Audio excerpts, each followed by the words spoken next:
Roy, can you find me whatever sound we have back there that makes fun of the Yankees? Just anything from the files that we have of things that have made fun of the Yankees over the last 20 years. What do you have back now there? the 3-2 swung on, a pop foul back here. Ow! Ow! Okay. Ow! Keep that. That'll work. It really hit me. I didn't know it was coming back that far. Just keep the ow, ow, ow parts of that and cut out all the other fat. Ow! Yeah. I kind of like it hit me. No, yep. Ow! More of it. Well, just It hit me. Let me hear. Ow. Let me hear the whole thing. Just all of it. Now the 3-2 swung on, a pop foul back here. Ow! Ow! Ow! It really hit me. I didn't know it was coming back that far. I think it's better as just 3 hours and then ambient noise. Motion to keep Ow. the entire sound, please. Ow! Let me hear what other sound you have to make fun of the Yankees today. Roger Clemens is in George's box, and Roger Clemens is coming back. Oh my goodness gracious! Of all the dramatic things I've ever seen, Roger Clemens standing right in George Steinbrenner's box, announcing he is back. Roger Clemens is a New York Yankee. Kind of an overreaction, no? I think it's the last great moment the Yankees have had. Goodness gracious! Win a World Series after that. Goodness gracious! Wait. Because my timelines They have. won in 2009. Hold on. Give me the names of the teams that have won a World Series more recently than the Yankees. The Cubs and the Red Sox. The Royals. The Nationals. The Nationals. Yeah. Goodness gracious! Giants, maybe more than once. Rangers.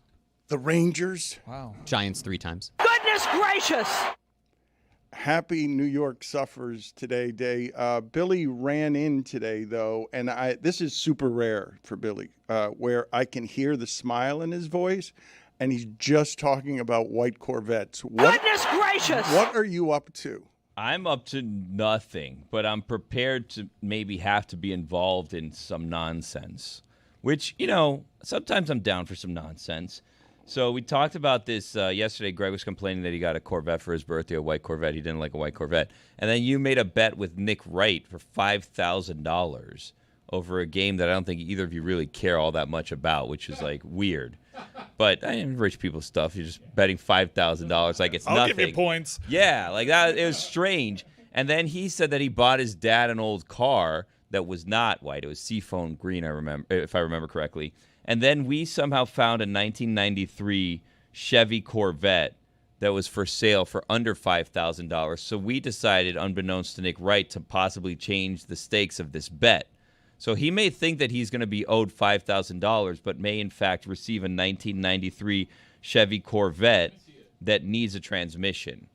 So then we're trying to figure out, how do we get this Corvette to him if he loses, and what does he do with said car when If he wins. Yes. Under 100K miles, by the way. That's good. But no transmission. But who needs a transmission? That's one What of is those. a transmission? Exactly anyways? right. Yeah, that's one of those things. there. You It's just either a put. man or woman mission. Thank you.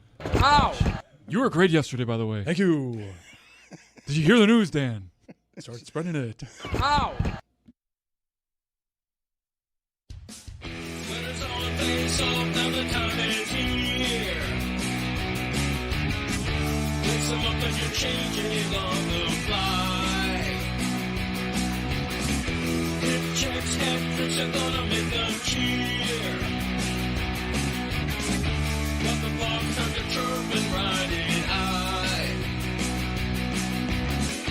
Now it's time for action. Tonight's gonna burn this bar right up. Slap shot will light the lamp so nice. Let's go for a breakaway on the chase to raise the cup. We'll be standing on our heads till we meet 'em at center ice. Hockey is back, Jack. Hockey is back, Jack. Hockey is back, Jack, baby, and we'll meet you at center ice. The Nationals winning a World Series more recently than the Yankees, and the Cubs winning more recently, and the Red Sox winning more recently, and the Rangers and the Royals winning more recently. while the GM is never in trouble, but the manager is in profound trouble, reminds me of what's happening or what's been happening in Florida with the Dolphins. Cashman is still there? Oh, yeah. He's got a lifetime job. That's right. Really? Yeah. For that franchise? That's right. When they haven't won a World Series since 2009? Yep. That's really? Ow! The Yankees' failure when it was wide open for them. Skubal got hurt, and then the Blue Jays just became something that I legitimately have never seen before happen to the Yankees, and I think anyone in baseball. The way the Blue Jays were hitting is crazy. The Yankee ERA of the starting pitchers was above 16. Just as the starting pitchers. For the entire ALDS, the Yankees had an ERA of 9. But Aaron Judge will forever have his moment. He covered his guy. He had a big at-bat in that 9th inning. He handled his. They can't take that away from him ever. Game 3 of the 2025 ALDS. I mean, and I will say this, to Jeremy's credit, we could have witnessed history if he hit a meaningless home run yesterday, because here's the thing about Aaron Judge that's great, is when your team is bad and it's, you're always on the brink of elimination, every game becomes an elimination game. So everything that you do becomes more historic because you did it in an elimination game because you immediately are down and on the brink of elimination, which Derek Jeter, to my memory, was never eliminated from. Keywords there is team stinks. I don't think Derek Jeter ever. No, he never lost. No. Not once. And he's great on TV, if we're going to be honest. Roy, would you get me again that moment on Fox? Because I don't think anything says 2025 more than Pedro Martinez, Alex Rodriguez, and Big Papi just standing around trying to figure out how to say Schlittler. And then Big Papi just says something that makes people who have been more scared of how things look than he is, because A-Rod and Jeter have more consequences about how things look than David Ortiz. So what you end up happening on television, because Schlittler's the one who ends up trying yesterday to keep them in the game. He held down Toronto enough, more than anybody else did for the Yankees. But this was the moment of that series. Again, I want to give you the history. Derek Jeter doesn't want anything ever said bad about him publicly, has a pristine image. A-Rod, you know how pristine he likes things to look. David Ortiz cares slightly less. Every single one of you pronounce his last name. You kept first. Schlittler. Oh, well, he's the master. Schlittler. Schlittler. Now your turn. Sound like Hitler. Incredible judgment from Let's go to a break, guys. I'm going Cam. My bad. I put Pedro there. Wrong Dominican. Yeah, I just Wrong network. You just had him in the side there. Come on. He's with Jimmy Rollins and Curtis Granderson. The Grandy Man. my bad. Aaron Judge did as much as he could have. Aaron Judge played well in that series. Aaron Judge was hitting everything. He in hit that 600, series. Dan. It's so funny. Toronto's 8th hitter, is that Clement? Mm-hmm.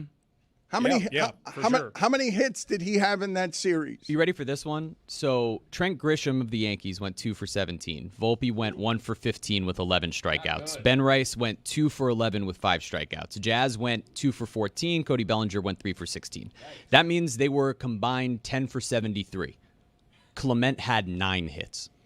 Every time I saw that guy hitting, he was choked up on the bat, hitting a duck fart right in front of an outfielder. That's baseball. I like that.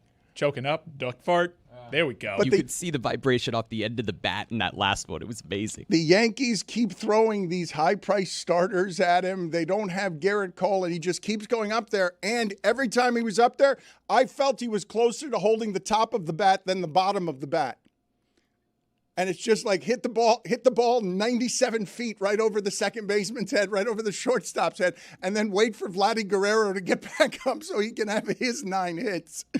That's what wins in the postseason, though. That's why the Yankees keep losing, is because they're home run or bust, and you need guys that can actually have those duck farts to right center. Because in the modern game, there's so many teams that are so swing and miss, and when you get to the postseason, it's either Schwarber hits 2 home runs or you lose. It's Judge hits a bunch of home runs or you lose, and that's the spot the Yankees found themselves in yet again.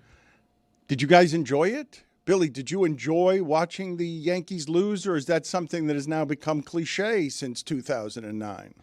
Did I enjoy watching them lose? Yes.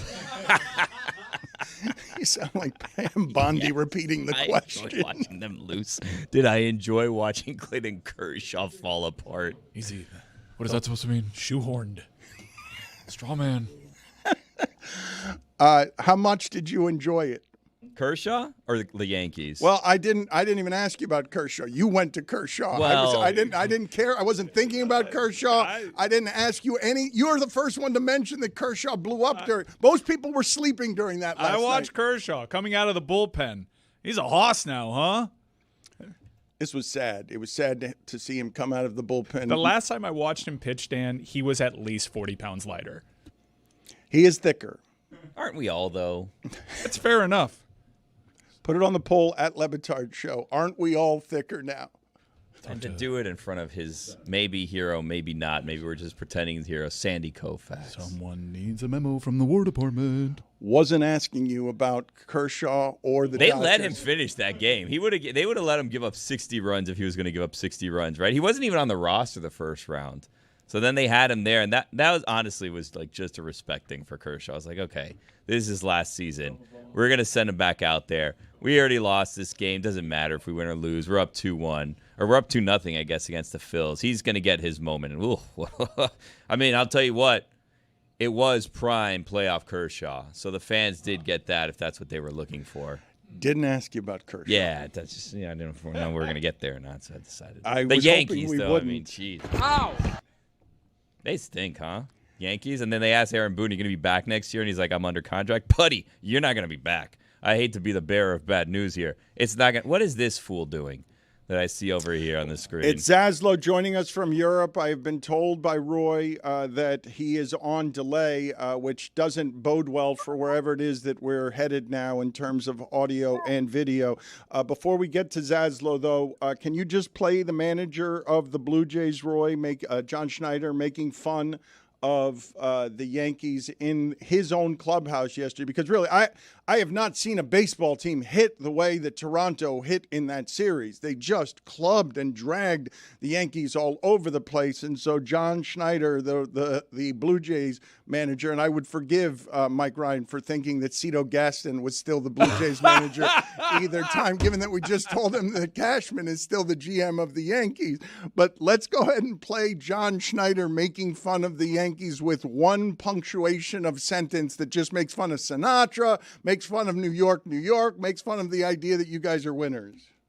Every single one of you in bullpen game, Nathan Lucas, Miles Straw, all you it takes everybody every day. Start spreading the news, bitches. We're going.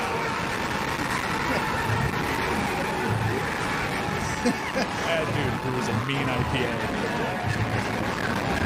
He never even got to spread the news. He wanted to tell us what the news on where it is that they were going, but they didn't let him spread the news because they spread champagne all over his face. Play again how they drown out their manager and whatever it is that he was going to say after making fun of Sinatra and New York. Every single one of you in bullpen game, Nathan Lucas, Miles Straw, all you it takes everybody every day. Start spreading the news, bitches. We're going.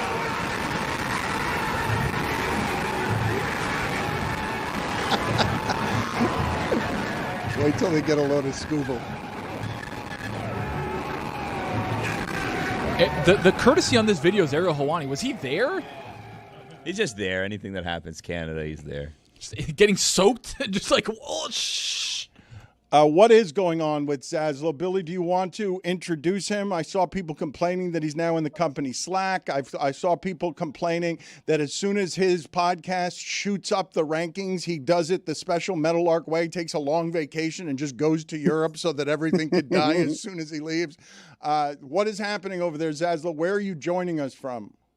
I'm at Windsor Castle, my dogs. How are you guys? What's going on? What are you, on a Motorola Razr? What is that?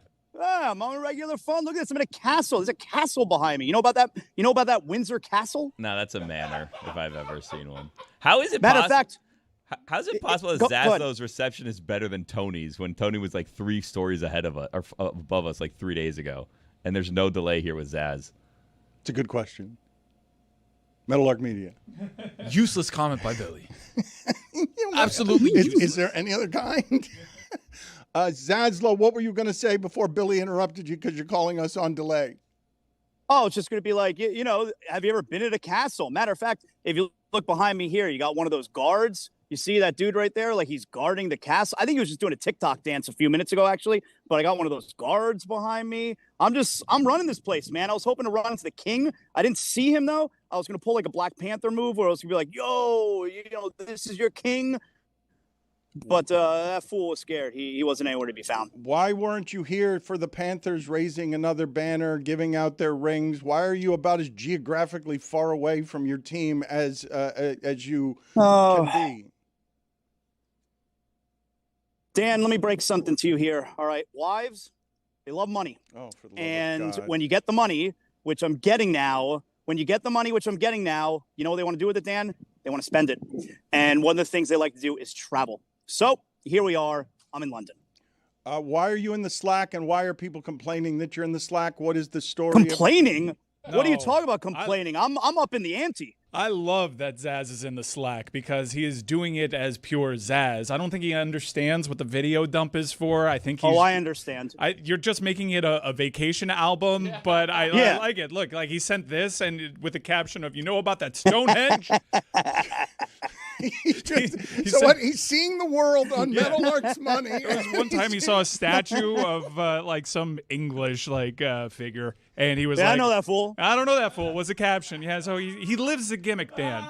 Oh, wow. Surprisingly, we can confirm it's an iPhone and not a Motorola Razr. Tough to say that word. Are you guys just telling me that Meadowlark is providing Zaz for the first time with culture in his life? You haven't been to any of these places before? You basically haven't been outside of Pembroke Pines, right? First of all, I didn't know that the video dump is not my vacation scrapbook. No one, I got to plead ignorance on that one. Was that wrong? You know, I don't know. But I haven't been out of Cooper City in many, many years. I had to update my passport. I haven't been to Europe in 25 years, but I'm here now. I run this place now. Spreading the word. Look, I'm even wearing my Le Batard Show gear. Look, check it out.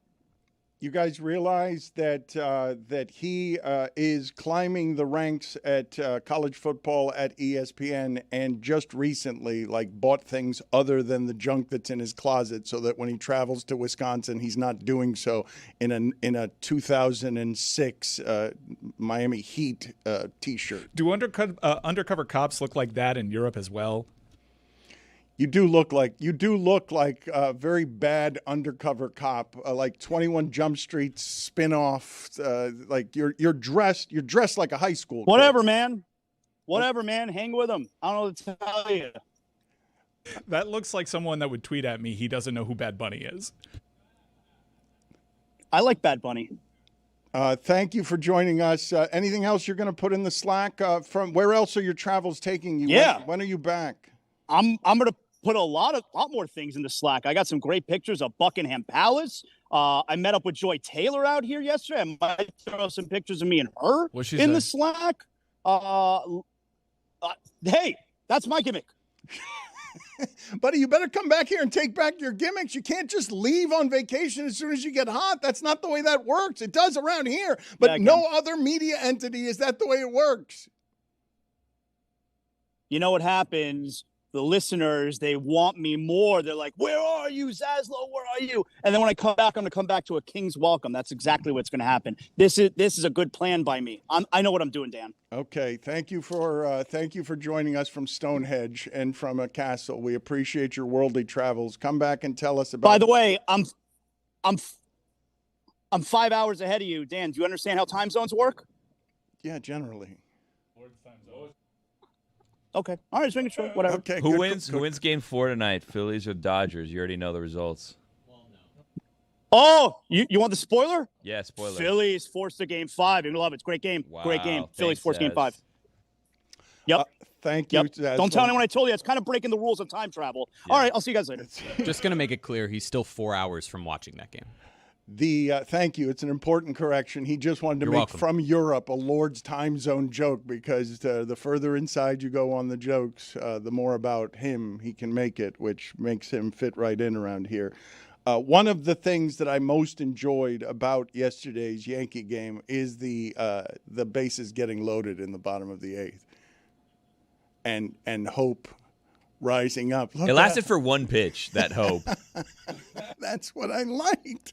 It's the bottom of the eighth, and now we got to watch in the ninth sort of mill out of the ballpark in the ninth inning because you know your season's over because you had one pitch of hope. You were just trying to get everything back to Judge, the only one on your team that can hit, and you needed to load the bases in the bottom of the eighth, and then your season goes to die because there's no way for him to hit a 7-run home run in the ninth. And there's also not a fan base in the world that thinks every fly ball is going out of their ballpark more than the Yankees because their short porch and right, they just kind of think every time the ball's hit in the air, it's going to be a homer. So you could hear on the fly ball for just a half a second the, ah!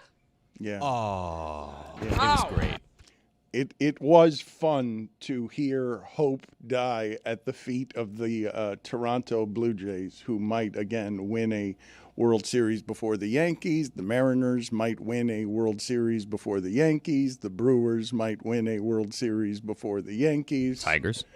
The Tigers might win a World Series before the Yankees. I would imagine the Mariners are scared right now. I would imagine you would have to be if you have the chance of facing Skubal and he's going to strike out 14 of you. You got to go the very hardest of ways to get to the next round. GK's got to muster up something special. That's right. George Kirby on the mound, towing the rubber for the M's. If I could have one guy going against that guy, it's GK.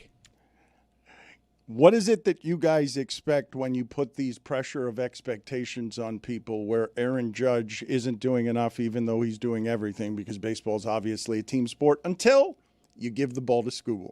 Because the pitchers, you give them the ball, and this is the reason that you have Skubal. You have Skubal to win this game. It's the reason that you're asking your Cy Young pitcher to just take away from Seattle a season's worth of momentum, the best Seattle season that we've had since they had Griffey and Randy Johnson and A-Rod on their team. I'll throw Pedro in there because whenever A-Rod's around, I just throw Pedro in there, even though Pedro Martinez didn't pitch for that. You're starting to get it. It would have been real good with Randy Johnson and Pedro, Dan. You guys didn't seem to enjoy this as much as I did. I do this very rarely where I enjoy watching people lose. I didn't do that. I didn't make Floyd Mayweather one of the richest people in the history of sports because I was rooting for him to lose. I did this some with Saban, and I always lost. I would tune into Alabama, and then they would just run the sport forever. But the Yankees, I tune in all season for that bottom of the eighth yesterday, for that swing, for the bases are loaded, for, oh, you dared to hope, and now you realize it's all gone. How quickly can you get to the subway? It's a fascinating thing that happened to your fandom because you grew up being a Yankee guy, and now you root for them to lose. Yeah. It's really a testament to how awful New York is. How awful New Yorkers in Miami are. It's a special breed. New York, you guys seem to enjoy it up there. Well, actually, not really because you fly down here. But it's made Dan have a miserable experience with New York sports. I wouldn't say that it's miserable.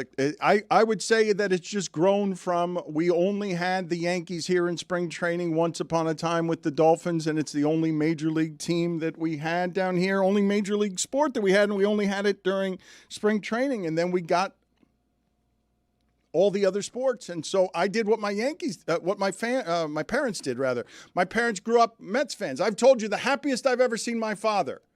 Happiest I've ever seen him. 1986, the ball rolls through Buckner's legs. He dances around the living room in tighty-whities that are above his navel. I remember my father dancing like that because my father doesn't really show joy that way. I also remember those underwear above the navel, old man abuelo style. Do you all have a father or an abuelo who wears the tighty-whities that you remember from childhood over the navel, or is that just me? Was that just my? That was just you, brother. My grandfather did the cloth boxers, like the ones you get in prison. They're like very long and clothy. So he didn't go tighty whities, but he had like long, like they were up here, like you said, past the navel, but like cloth boxers. So they're like past his knees, but also past his navel at the same time. Billy, nothing like this in your family history of somebody? My parents were usually dressed, so I don't really know their underwear situation, to be honest. Well, look, I've told you my father is somewhere on the Asperger scale. He did this. I was in my late 40s. Udonis Haslem and the Heat are on the road in a playoff game against Chicago, I think. He is so scared. I'm in his living room. I don't have an explanation for you on this. I don't think that this is normal in fandom in any way. I'm there with my girlfriend. My brother is there with his girlfriend in the living room. My father is so scared by what's happening at the end of that Heat game that he just takes his slacks off. He's standing in the living room. Yeah, it's strange behavior, pal. His house, though, his rules. It is his house, his rules. Yeah. That's exactly what he said. Like if we were at your house and then you did it, I'd be like, oh, Dan's house, his rules. Yeah. I mean, I think I identified. There was this one time where Triple H was beating somebody up and he forgot he wasn't already wearing a shirt and he pantomimed taking off his shirt. So it's probably something similar. So I guess you guys, I'm the only one. I thought my childhood was the normal one with an abuelo in the tighty whities. I guess not. So they were Mets fans and Yankees fans? No, so this is what happened because kids rebelled. They're Mets fans and then they became Marlins fans because the Marlins came to town and their son was writing about the Marlins players and grandma liked Chuck Carr and all of a sudden the allegiances. R.I.P. Wait a minute. Yeah? Yeah. Rest in power. I did not know that. Yeah, a couple of years ago. Yeah, a couple of years ago, yeah. Yeah, it was sad. We talked about it, I think. I did not know that. Sent flowers to the late Carr family. It'd be ill-timed. Like, we just heard about Chuck 6 years later. Sorry about Let's this. send that car to Nick Wright instead. Ooh, what if we send the Carr family a 1993 Corvette with no transmission? So Chuck would have liked this. Chuck would have liked that. Yeah. Chuck maybe had a Corvette. Happy birthday to him. I don't care. Good luck. Mike Ryan's birthday today. I thought that was for Chuck Carr for a second. Like, what? I was like, wow, what an honor to share a birthday with the great Chucky Carr. The late Chuck Carr. Congratulations on your birthday. Is this a big one? How old are you? I'm 40 today. Oh, it is a big one. Did we decide then which are the big ones? Because Michelle Beadle was on with us on Friday, and I thought 50. So you got 16, you got 18, you got 21, you got 50, you got 100. 40's not as big as 50, is it? I don't know. 40 seems pretty big. 40's the new 30, though, so how do you do that math? Well, then 30's big. What are you doing? Are you doing anything special for your birthday? I'm going to dinner tonight, and this weekend I'll be at Las Rosas. I have a DJ set late night. Great punk band from Portland coming over. Portland? Warzone. Yeah. Have you seen that, Dan? I know I've been late, but damn. Inflatable chickens everywhere. Are birthdays still happy once you reach a certain age? Because you just said I'm going to dinner. You said it wasn't quite. Yeah, no, I got a big thing on Saturday at Las Rosas. Going to be celebrating with friends, open to the public. So come watch me spin. Lots of train drops at Jupiter. Why is everyone just staring at you as if? Well, because this feels a you little were awkward. Speaking a different language. It's number 250 on that list yesterday. I bet you that list was reverse order. That list was awful. Well, explain to me what you guys did here, because I don't understand what you guys did. This is what happens to me, okay? And I don't, maybe you guys are producing the show differently than you used to. With no context whatsoever, no one informing me of anything, I get handed a list, okay, of many, many different papers that is just, and nobody has said anything to me. I'm walking in to do the show that's in my head, and someone hands me several pieces of paper that are 250 songs listed in order, ranked in order, 250 of them. And Ethan, who's got an opinion about everything, tells me that Runaway is very low on the list here, that Runaway deserves to be very high on the list. But no one's discussed anything with me about why I'm being handed this, why we're doing this, and why Ethan's giving me an opinion. Now, before we get here, hold on a second, because I know you guys are desperate to talk, as if I don't know that sometimes you guys just trick me. You're usually more subtle than this, to talk about the things that you want to talk about by not just merely handing me something that I don't necessarily want to talk about. But Ethan's opinions right before this was yelling at everybody why it is that Gainesville is not as terrible as Oxford. Yeah. I mean, we can agree. No one here has been to Oxford, right? No. Safe to assume. Yeah, Ethan sucks. Bad town. Yeah. Ethan sucks? Is that what you said, Billy? Well, we can agree. I thought that's where Mike was headed. No, it wasn't where I was headed, but I mean, you're entitled to your opinion. Ethan's, he's eager. Fine. Good kid. Chatty. Chatty. Little definitely, Chatty. Definitely. Yes, definitely chatty. Yeah, but Hockey Dan, show, what we did was, Horny, too. I'm being told. That's true. What? I'm being told that they get into it quite a bit on Mystery Crate, so that is appointment listening for me. What we did was the same thing that we've done for 20 years. Hand you a paper. Here's a list. List radio is a great fallback. You are lucky to have such a great team around you.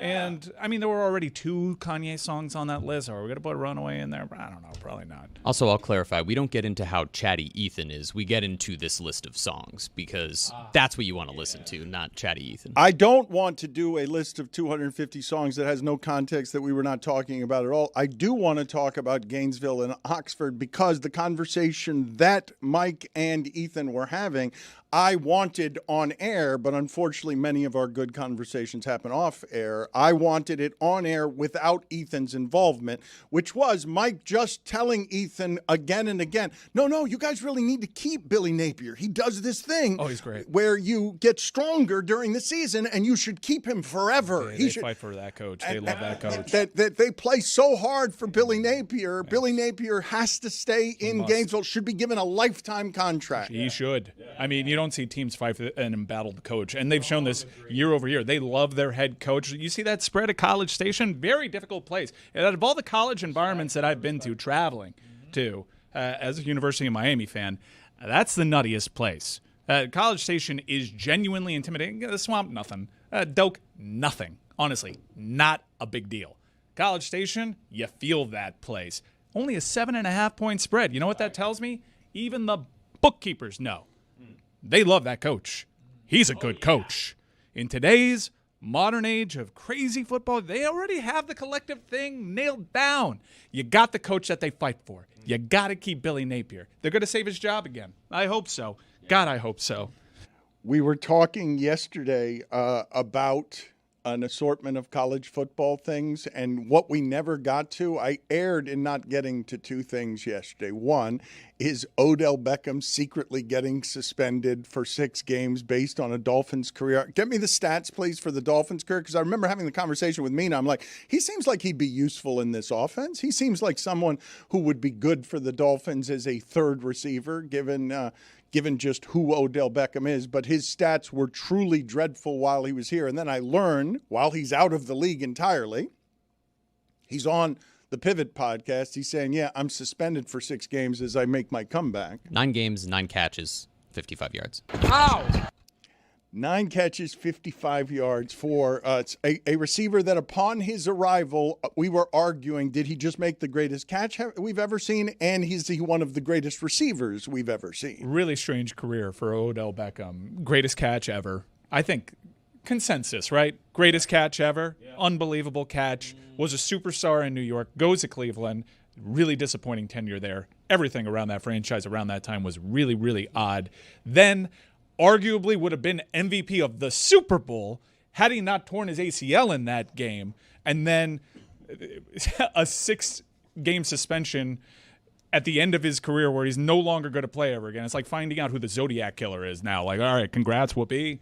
Give me a second here. Jeremy, can you get me the stats of Odell Beckham in that Super Bowl before he got injured? Because I think in that first quarter, he might have had a better first quarter than he had his entire Dolphin career. I'm not even kidding. It wasn't 9 catches, but I think it might have been more than 50 yards. Not 9 catches, but certainly over the yardage. He was gonna have a 15-catch game because their game plan was meant to stop people other than Odell Beckham. He had 2 catches for 52 yards and a touchdown, as big opposed to his 9 catches for 55 yards and no touchdowns as a Dolphin. How many? But so he played a quarter in that Super Bowl, correct? He got hurt in the first quarter, and it basically ended his career. That getting hurt in the Super Bowl, it would have been a great comeback story to go to Super Bowl MVP as soon as you get out of New York. It kind of was. It was weird, because everyone recognized what they were watching on that field, that, it was the Browns that were the problem. At the time, people were saying, it was Baker, that was the problem.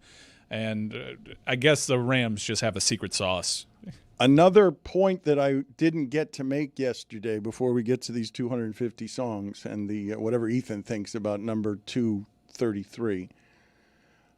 We were talking about Jonathan Gannon, and everyone here was like $100,000 is a lot of money. That's a good penalty for putting your hands on an employee who already feels bad enough. And I didn't mention at any point, but Jerry Jones got $250,000 for inadvertently using the middle finger. So the fine there is worth 2.5. Like the fine for power there over a middle finger is 2.5 times as much as Jonathan Gannon putting his hands on an employee. Now we're not penalizing the crime. We're penalizing the position, correct? We're not even penalizing the act. We're just penalizing how much money do you have, and by percentage, how much of it can we take? It's not about how bad the act is. I'll look it up, but I'm assuming that there are certain rules, certain fines that they can't go beyond. It's like in hockey, there's like strange $50,000 fines where it's like that's the maximum allowed. Owners are subject to a different fine structure, I think. I would think coaches are too, though. I would think that. But one involved fans also, and the other was a player. Yeah. But which do you think is worse? If I just tell you which is the worst act, a coach putting his hands on a player or Jerry Jones saying that inadvertently, because he's 80 years old, he gave a middle finger that he didn't mean to give? Inadvertent. One of these. Here you go. Whoa, where'd that come from? My bad. I can't control my hands. Put it on the poll at Le Batard Show, Juju. Have you ever given an inadvertent middle finger to somebody? Because Jerry Jones's explanation really was it was an accident. But when I put those things in front of you guys and I say one $250,000 fine for an accidental middle finger from an owner, and there is precedent here, Bud Adams, we mentioned here, in an old light blue vinyl suit, went middle fingers with kickstands, we said, right? They had kickstands. It wasn't just 2 middle fingers shot up. He was using the index finger and the ring finger. He was using them as wings. That happened in 2009. He was also fined $250,000 for conduct detrimental to the league. So that's the standard middle finger fine for a rich guy? Now, he did 2, I think. So I think Jerry could come out and say, I should have only been fined $125. I think what Mike is saying about fines being maximums, I thought that stuff had to be collectively bargained. I thought with owners and coaches, because they don't collectively bargain as a union, that you can fine them whatever it is that they should be fined for behavior. I did find a larger owner fine for David Tepper. He got fined $300,000 for throwing a drink at fans. Belichick got $500,000 for Spygate. And Bruce Arians, which we talked about yesterday, same sort of thing, physical altercation, he got $50,000. So I guess the difference in the optics. He got off light. Yeah. So what do you guys do with that? Do you care? Does any of it matter? We're really just fining people. How much money do you actually have? I know they'll say it's about the position of power. We're going to hold these people to a higher standard, but it can't be argued that what Jerry Jones did was worse than what Jonathan Gannon did. No, I don't think. I think it's ownership precedent. I think it's a different thing entirely. Yeah, but the Jonathan Gannon one was is a rare time where I'm like, that fine seems fair. I'm good. Also, Jonathan Gannon was fined by the Arizona Cardinals, not the NFL. So they decided their own fine for him. When the Falcon situation happened with Shedeur Sanders, where Jeff Ulbricht's kid called Shedeur Sanders and faked the thing, he got $100K too. So it's like hitting a player or calling somebody on a prank, your kid doing it. What a wild story. Also, Shedeur telling the Ravens he didn't want to go there. How'd that work out? I wonder if, the Cardinals tried to do Gannon a solid by pre-fining him like they do in college, where it's like, oh, we already handled this situation in NFL. Don't worry about any further punishment. We took care of this. you don't need to come in and give him a bigger fine. You don't need to suspend him. You don't need to do anything. Like, we handled this. Like self-imposed the way Michigan Yeah, did with yeah. the what was that guy's name? The sign stealer. Connor Stallions. Yeah. Connor Stallions. That's such a porn star name. I don't understand how you just, like, you're suspended for 2 games. Pick which 2 you want. That's so crazy. Give me better porn star names in sports than Connor Stallions. If you have, and no, we got to get rid of Magic Johnson and Randy Johnson and all the overt ones. Give me some names. Let's go active to make it hard. Better than Connor Stallions. And I want to spend the entirety of today's show making fun of the New York Yankees because you can't play enough for me the sound of John Sterling. Ow! Being hit. Give people the entire context for that in the event they weren't listening to the Shadow Show. And now the 3-2 swung on, a pop foul back here. Ow! Ow! Ow! It really hit me. I didn't know it was coming back that far. And here is Susie Waldman in the greatest Yankee moment there has been since Lou Gehrig. They haven't Roger had any Clemens better than is this in one. George's box, and Roger Clemens is coming back. Oh my goodness gracious!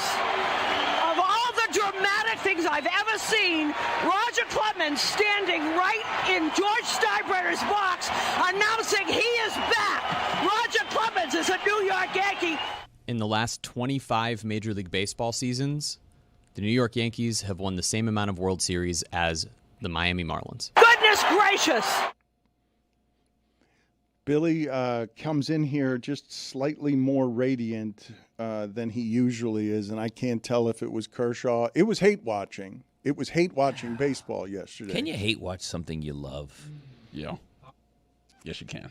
You were doing that with Kershaw last night. I was doing it with the Yankees. Again, I don't think baseball made me feel better this entire season than that bottom of the 8th inning where the Yankees loaded the bases and were just begging the season to get back to Aaron Judge. Please, giant man, carry us to the next round because you're hitting 600 and no one else on the team. We don't have a good pitcher. We don't have anyone who can get a base hit for us, but please just get us to one more at bat, and then they all just went home. Even those random Rays games in late June didn't get you there. Also, Kerry Wood. Not active, but... Okay, but that's Taylor Swift's lack of subtlety where everyone's turned on her, by the way, Jeremy. You were first to the party, but everyone's turned on her. They're very mad about the lyrics that Travis Kelce, they prefer her heart broken than swelling with joy and wood. They do. I'm a trendsetter, Dan. What can I say? Her pain is something that makes better music than her happiness. That seems obvious. That's always been the case in everybody's music. But again, be happy. Just make interesting sounding music. It's fine. Let your lyrics be, happy-go-lucky, but make it sound good. Looks like Bad Bunny is taking over the place, like I said a couple of weeks ago, as the biggest artist on the planet, especially after whatever the flop she put out. I mean, I can't tell you, but... It did break like every streaming record ever, but... Yeah. I have a shameful admission, Dan, from last night / this morning. So Kyle Schwarber hit an absolute, bomb. Which one? The one that left the stadium. He crushed it. So I saw a graphic this morning that I didn't realize was from ESPN Deportes. And I was groggy when I saw it when I woke up. And it was talking about the distance of the home run. And I read it as Kyle Schwarber had 455 pies. And I was assuming that this was over the span of the season or something. And I was like, who's keeping track of that? It seems like he's had less pies than he's had in past seasons. I read it the same way. He's looking I read it the same way. It was so confusing to me. Pies is pies in Spanish. Pies is feet. That explains the weight loss. Less pies this year. So Mike tunes in last night, and wow, he's like, Clayton Kershaw has been eating an awful lot of pies. Ow! Hey, what's up, Le Batard fans? It's your girl, Roz Golden. What I hear for Good Follow Show. And this week we are talking, there is new information around Kathy Engelbert and Afisa Collier, that situation. It's Fee, it's Kathy, it's the CBA. Oh my. And taking center stage, the WNBA Finals. It heads to Phoenix as the Mercury try to bounce back against the Aces here. Plus, we have an exclusive interview with Sid Colson of the Indiana Fever. You can catch new episodes of Good Follow Show wherever it is that you get your podcasts. We drop Tuesdays and Thursdays. We're presented by DraftKings, and we can't wait to see you there.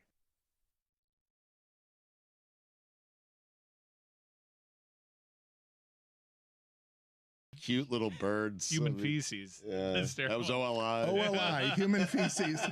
Urine. Last day at the Clevelander. Juju Gotti begins his audition for executive producer today. There's a new sheriff in town. There is. We will see how that goes. This is our last official day at the Clevelander. We will have an awkward week next week as we transition. We still have shows tomorrow. I understand. That we will be doing but live. this will last. This will be our last official day at the Clevelander. We have show to do tomorrow elsewhere. I don't know why you need to make that clarification on me. Juju, you know what? Go sit outside for 2 minutes. Just go sit outside. Just go sit outside. Send his ass to hell. Go to hell. Go to hell. What? Send Go his to ass to hell. hell. Go What to happened hell. to the penalty box?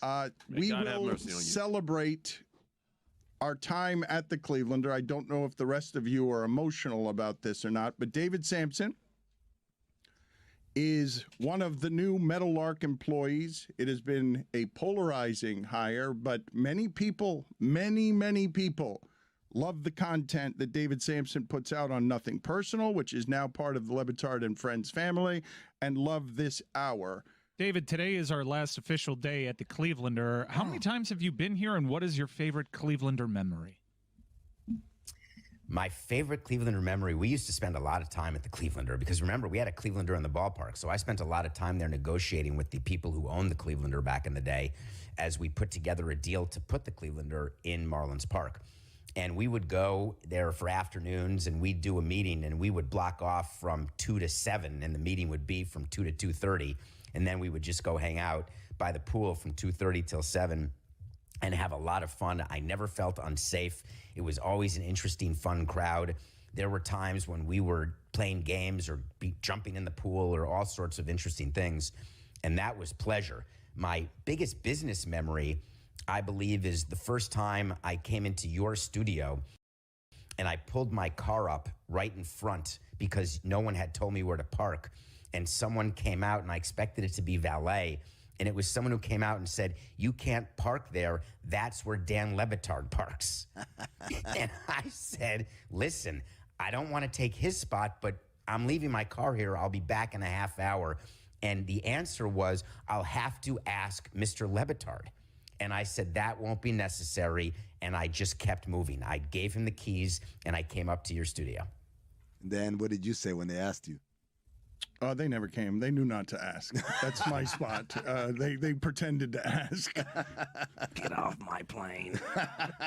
The fourth time that I was there, I dealt, when I was there for a couple days in a row last year, and I had to deal with the garage. I had never been in that garage. And it did not seem like a professional outfit that I was a part of when I had to deal with getting from the garage to your studio through 4 back doors, a kitchen, and then up 2 flights of stairs. It's like Goodfellas. You got to go through the whole pretty thing. much thought, Well, they have the and mint it's a coat. good thing that I did not come since I lost my smell. And I was thinking to myself that I would have come way more often recently if you had wanted me to. Hell yeah. Phrasing, brother. He has lost his scent. He wish has it came a lot lost more. his sense of smell.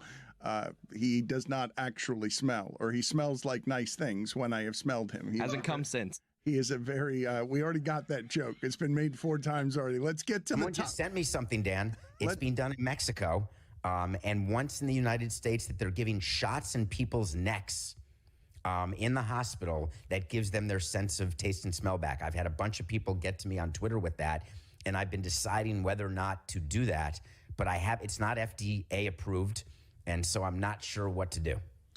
The shot in the neck seems aggressive. I have also seen that experimentally they are fixing some of the smell, sense of smell and taste for people, but I don't know how successful that is. And I can't imagine you trusting it.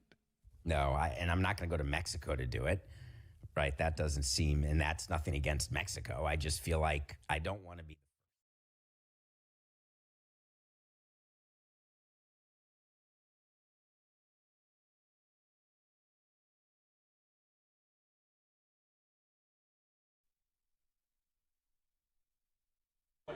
This episode of the Dan Le Batard Show is presented by DraftKings. DraftKings, the crown is yours. Can you guys get me Nick Turturro or the Kid Mero or somebody from New York over the course of this show so that I could just make fun of the Yankees and celebrate it all day?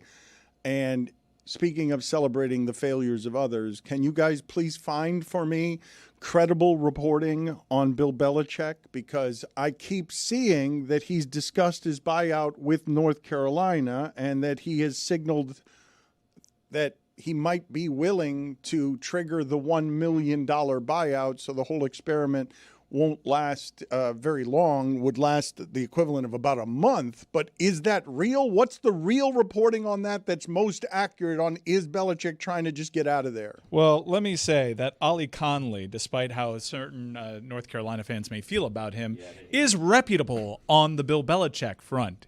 His reporting on this at the time of his signing was accurate. Ollie Conley, for those that don't know, once listed the Duke as one of the greatest NFL insiders on the planet. Not once, twice, as Billy corrected you on. And was it just twice? I thought it was 3 times, and each ranking was higher than the previous one. The Duke rose to 4th greatest international football insider. That's as high as it got. And I thought it was going to get to number 1 because that progress was linear. It was straight up. It didn't bounce down. Well, what ended up happening, to my understanding, is Ollie stops covering football, so the list stopped. So I think it's kind of like, former Heisman winner, whatever. Like, you're always a Heisman winner. So, like, I will, because of the fact that there's been no updates to the list, I will always, I think, be the 4th highest, whatever, football something that Ollie did. Now, Ollie was all over this initially, the first time around. And this second time around, I have taken great joy in texting friends from North Carolina saying, like, this Ollie,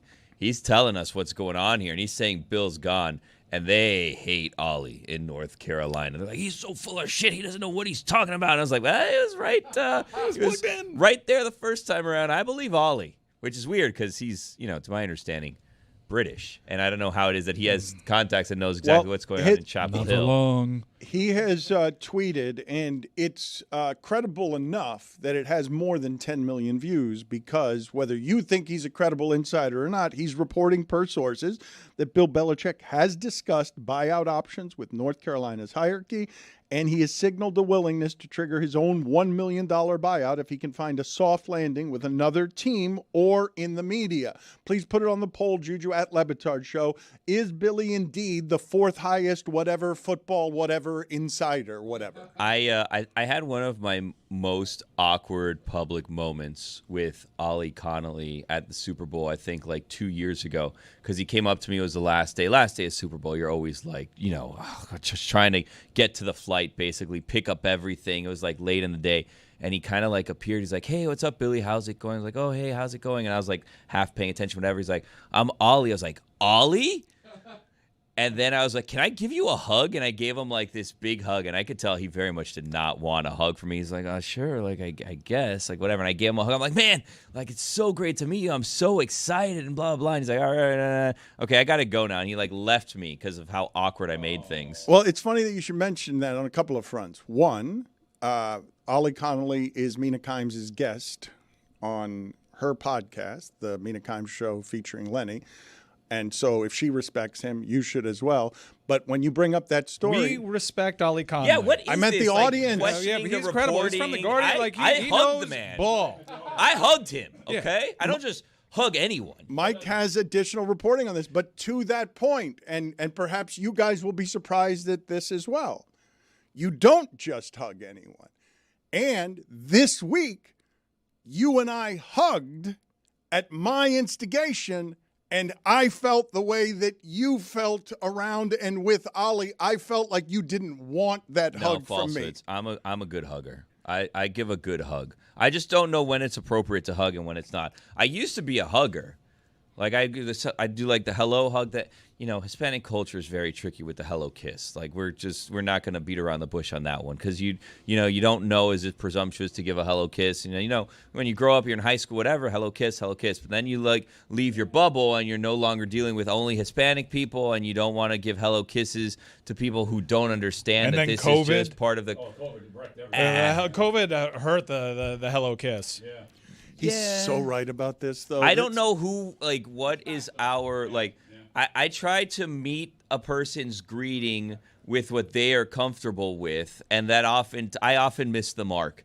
And it's not like I miss the mark where I've gone too far. It's I miss the mark where I make things uncomfortable because it's like, oh, or like this is a hug thing. Is this like a hello kiss thing where like you like make a kiss sound and you touch cheek to cheek, but you don't actually kiss the person's cheek. Thank you, that's Billy. Like weird. Thank you for bringing all of this up. We will get to Mike Ryan's new information on Bill Belichick. He has additional reporting on this, but I do want to tackle both of these things. You're saying falsehoods. You're saying you received and wanted that hug from me because I felt like while you may have one day been a hugger, you are no longer a hugger because you've been scarred by niceties in society that have knocked both the kiss and the hug out of the Latin man. No, I mean, really, if we're going to be honest, what's ruined the kiss and the hug is sexual predators. Like, let's be fair there. It's not niceties. It's not that the world's become, more rude. It's like, the predators out there that make people uncomfortable where it's like, this is just a greeting. There's no further requests on my end for where this shall go. I'm just saying hello because this is how I was raised. This is part of my culture. Yeah. The hug also, I will say, I have a sty at the moment, so I'm trying not to get my face too close to people. Yeah, the good thing about glasses, the glasses hide the sty a bit. Yeah. Anyway. The hug I gave you, was it wanted or was it not wanted? Yeah, it was well received. It was fine. I mean, I don't walk around wanting hugs. I accept hugs should they come my way. Tony, do you have this problem in either feet or pies? Do you have the problem of coming up to somebody, greeting them with a kiss the way Latin men do? Because I've had this knocked out of me. I've had it knocked out of me on a couple of fronts. One, by people expecting the second kiss on the second cheek. That's because, European. Yeah, where were you? That's not. That's European. No, I'm saying that what ends up happening is once I go in for the first kiss, there are certain members of society that then expect the second kiss that I'm not coming in to give the second kiss. The first kiss is all you're getting Latin style, but many people don't want that either, and now I'm gun shy. Yeah. Well, again, we run in different circles, Dan. Yeah, the two kisses at tapa boca. If you go and you give someone, it's like then you're being a frick and you're really trying to see how much you can get away with. Exactly right. You're trying to get an extra little kiss in there. If you're over in Europe, 2 kisses okay. You go 2 kisses, right? If you're in Miami, 1 kiss, right? I don't have an issue with, I'll go up. I gave Mike a hug today for his birthday. Yeah. So I have no issues with intimate touch when it comes to greetings. Kiss Mike. What is this a generational thing or something?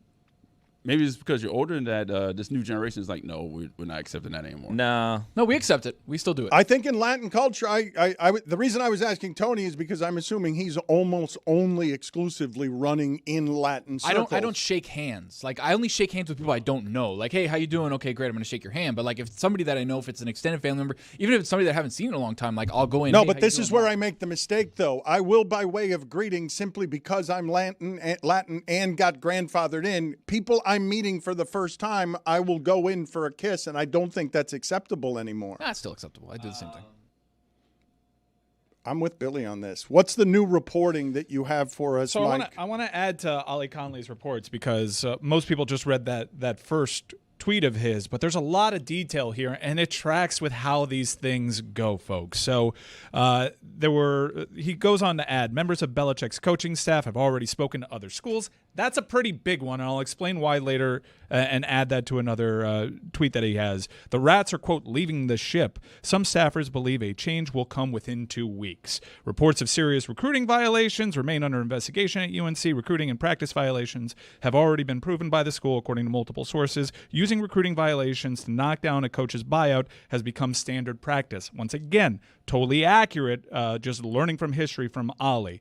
Belichick's communication with his staff over the past 2 weeks has been described as weird and distant by multiple members of UNC's coaching staff. Multiple coaches were unable to get a hold of him during UNC's bye week. This is where I have something to add because I have spoken directly to people that were Happen to know? Yes, I happen to know that I've spoken to people that were around that program when Bill Belichick was both flirting with UNC and then assembling his staff over there. There was a moment in time when Bill Belichick was already on UNC with the Dallas Cowboys job when open, and Bill Belichick wanted that job, and this echoes exactly how he treated the rest of his staff at that time. He was weird. He was distant because he was actively going for that job.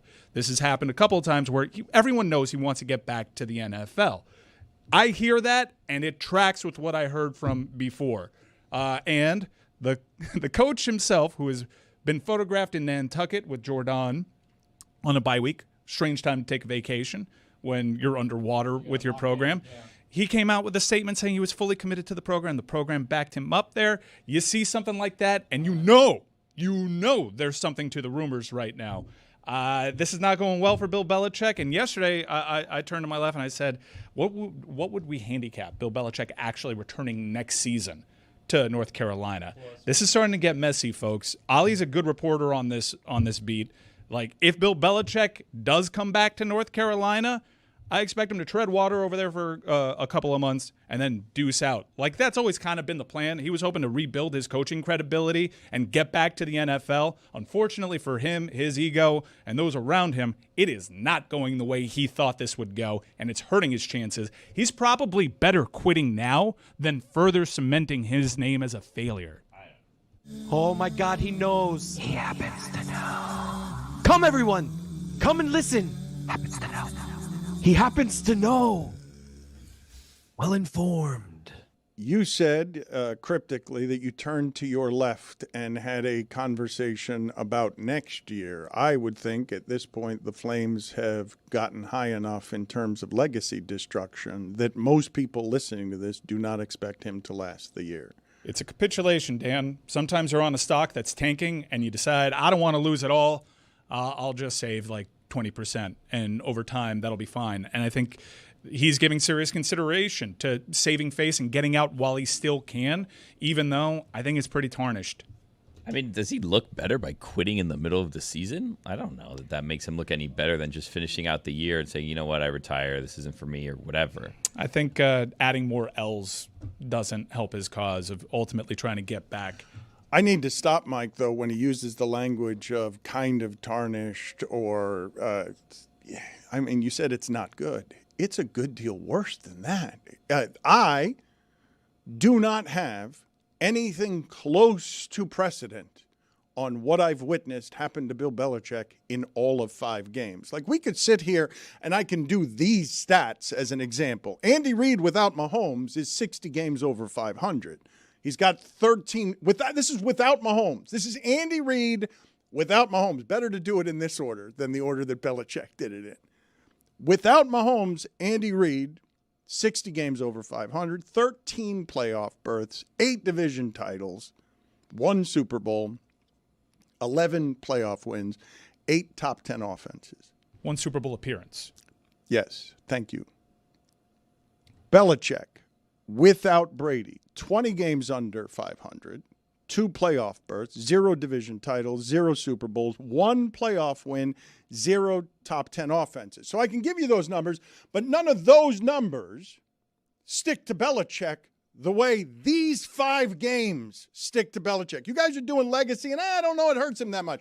I can't believe how much it hurts him because I say these 5 games make it hard for him to get a pro job that he wants, one with power, because he had to interview twice in Atlanta and didn't get that job. I think these 5 games unmask him. Like, it's not just that you don't want Belichick. You don't want the fool who's got the 20-year-old girlfriend wandering around your program. You can't give this power anymore. The only thing he gets is a media job or a coordinator job. I don't believe he's allowed to run a program anymore.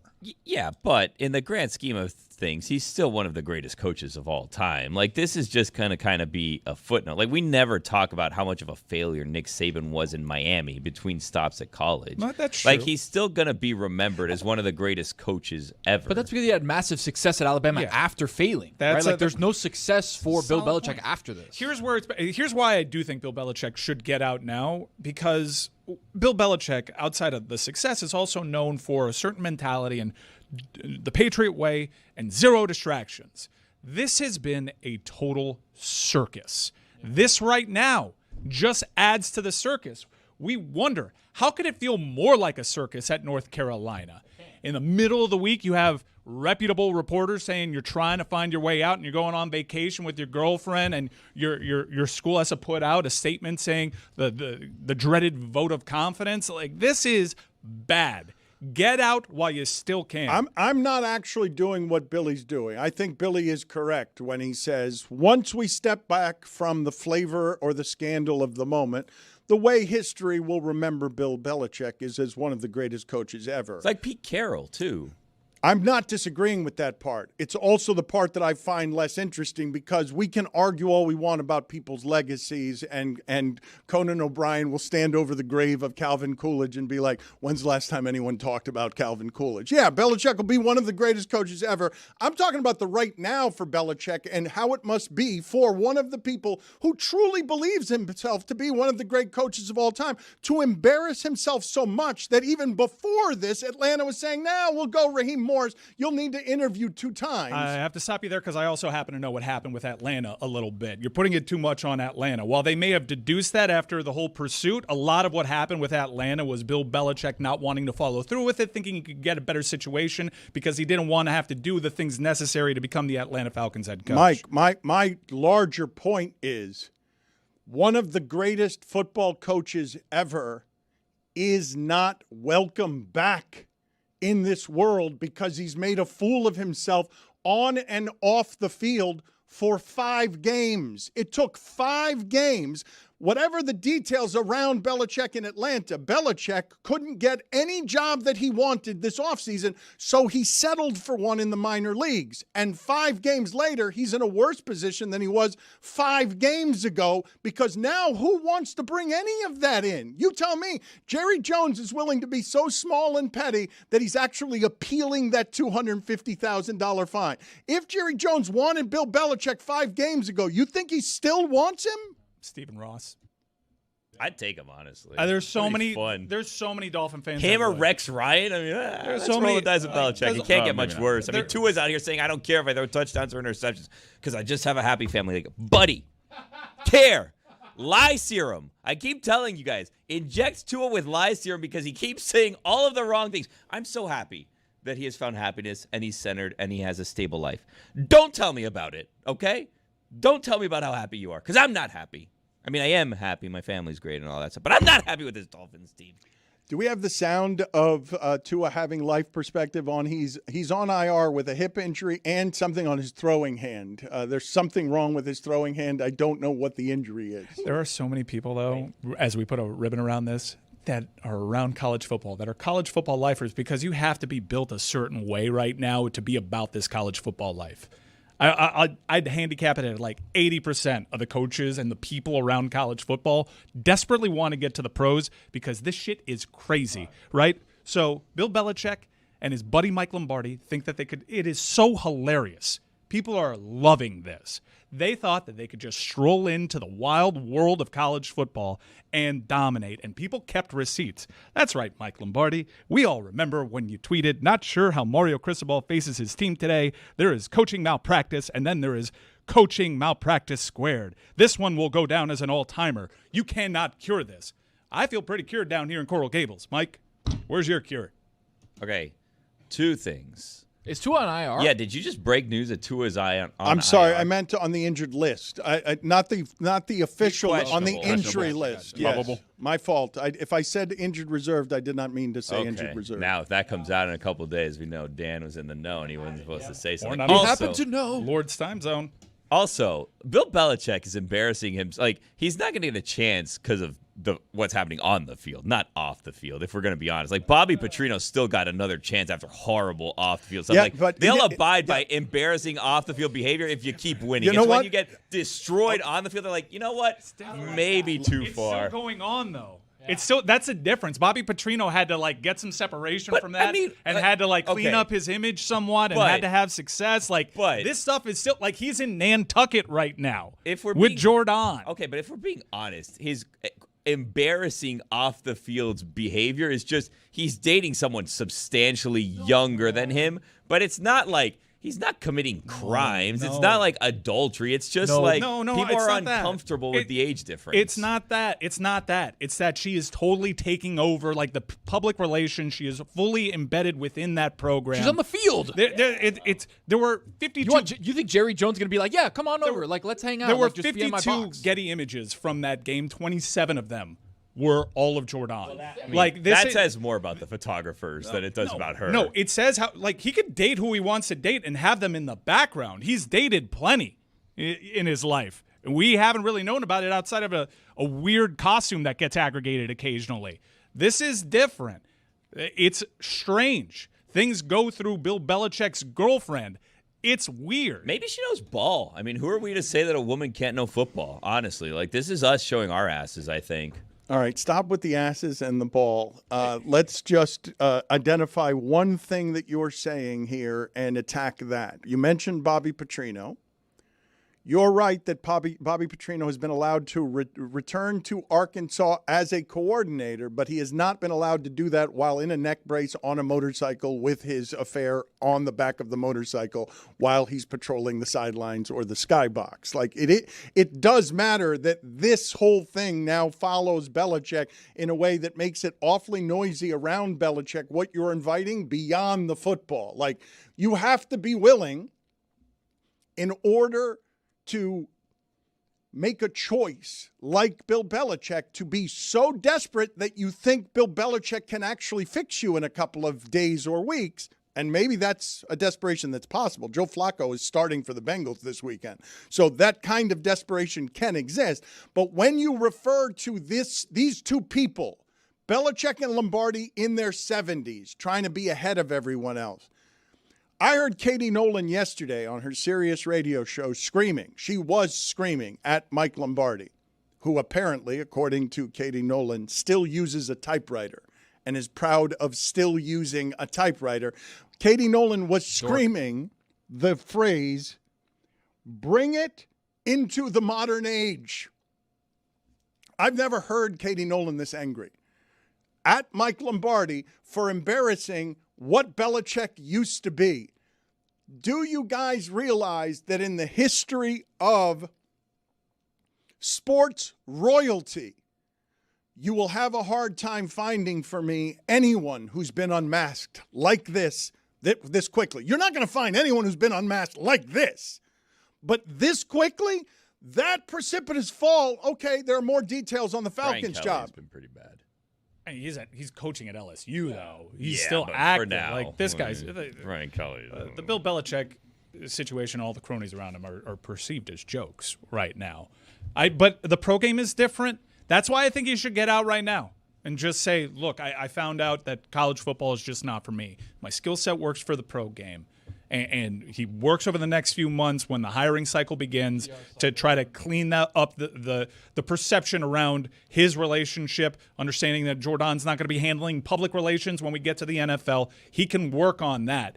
He needs to get out now because only more stories are going to come out. It's only going to seem more like a circus, and it's not like he's going to add success to his name. It's not like he's going to show proof of concept. The numbers that we're looking at so far, you realize that part of the problem here is in being embedded in that program in the huddle. There's no way that he is blind to. We've lost by a combined score of 120-33. Like, that's not going to get fixed in the next year. That's not going to get fixed in the next couple of months. There's no amount of scheming that he can do when he gets into the tough part of his schedule that's going to undo with these players the fact that he's going to get his ass kicked that way the rest of the season. And given what he comes from, given the amount of success he's had over the 20 years, it's going to be really great to see one of the great people in sports who demanded accountability of others quit because he has to. Like, just be like, and it's not even his physical body. He demanded that out of the Vrabels of the world. Their physical bodies, give it over to what it is that we're doing. 5 games and he's already looking for an exit ramp is the most human thing in the world, but it's not the most football coach warrior thing in the world. And he was looking for an exit ramp before there was a game played. In July. He was looking for ways out after he signed. I promise you this, I happen to know. Yeah, but the media game that he was playing 5 games ago is he would have gotten a very good job as soon as Jerry Jones got tired of Schottenheimer if he just spent the entire time talking about the sport instead of letting us watch. Oh, wait, it's not that you've got some sort of advantage over these people. You've been left behind. Name a funnier person for this to happen to. It's for an unbelievable. off-field circus to derail a sterling career. He seems happy to me. I got to be honest with you. Like, it seems like the happiest he's been in a long time. He looked like a grump when he was there in New England, and now here, the pictures we see of him, it's like these are massive distractions. But he seems like a happy guy. Because he doesn't care about coaching at North Carolina. That's why. What happened to honoring his father? By the way, like, do you guys remember that? It was like, I'm coming here because my dad used to coach here. I'm wearing my dad's sweater, and it was like a whole thing. And I was like, I don't know if Dad would be so proud of this, buddy. You can't go off of IG. We've seen plenty of couples that look happy on the IG and that aren't happy in real life. Bill Belichick, I think, likes costumes as much as you, Dan. Like, we would hear about how much he loved, like, the Halloween parties, and Randy Moss would tell us, and then he'd show up dressed like a full pirate, and now we see him, like, Gorman the fisherman or whatever, like, on the side catching his mermaid girlfriend. Like, this guy likes to party. I, again, do not like costumes. Come on. My wife likes, my young bride likes costumes. It's the same situation over in Belichick's house. Dan, great job distancing yourself from what's going on with Belichick. So let me see if I can find this here. I haven't played it in a while. Let's see here. I'm going to look for it. My eyesight is bad because the old dog is getting old. Did you guys remove my? Oh, here it is. You don't get the show. You have glasses, you know. Yeah, but they're over here. Okay, they're over there. Thank you. You Ron. call your glasses cheaters yet? That's starting to happen to me, by the way. I looked at the phone a little bit too much. What's the score of that baseball game? And also, my back started hurting for zero reason. You're 40. It's not zero reason. It's because happy birthday to you. These are the kinds of things that happen once you start entering this particular decade. It happened to me, man. It's bad. Katie Nolan screaming on the radio, because she was screaming, get into the modern age. Can you please explain to me why Mike Lombardi is still using a typewriter, the benefits of that? Why is he pridefully telling people that he's still using a typewriter? Could any of you put this on the poll as well, Juju, at Le Batard Show? Right now, if I gave you 2 hours, could you go get a typewriter? Yes or no? Could you go physically get a typewriter and find one in the next 2 hours? I believe his explanation was, and I'll look it up just to confirm, was something along the lines of, if he uses a computer, he can very easily just erase and start over and he can make mistakes and it doesn't make a difference because it can autocorrect. Where a typewriter, he has to be more honed in to what he's doing so he makes fewer mistakes. It's a dork is what it is, Dan. Yeah. Okay, you guys go with dork. I'm just really It's looking. the same guy that's like, oh, I like records because they sound better. And it's like, okay, buddy, I've got 9,000 songs. All right, you're at the picking a touch of bad button. fight here. You're going to lose this I've one, got just so you records. know. Yeah, no, they sound great on my thing from 1967. Like, okay. It doesn't sound better. The vinyl doesn't sound It better. doesn't. It sounds scratchy. That's the whole point. It sounds scratchy. scratchy. Yeah. It's a It's needle scratchy. hitting a cylinder. But it's the experience. It's the connection. As we get more and more digital, you have something physical. You have something tangible. It smells a certain way.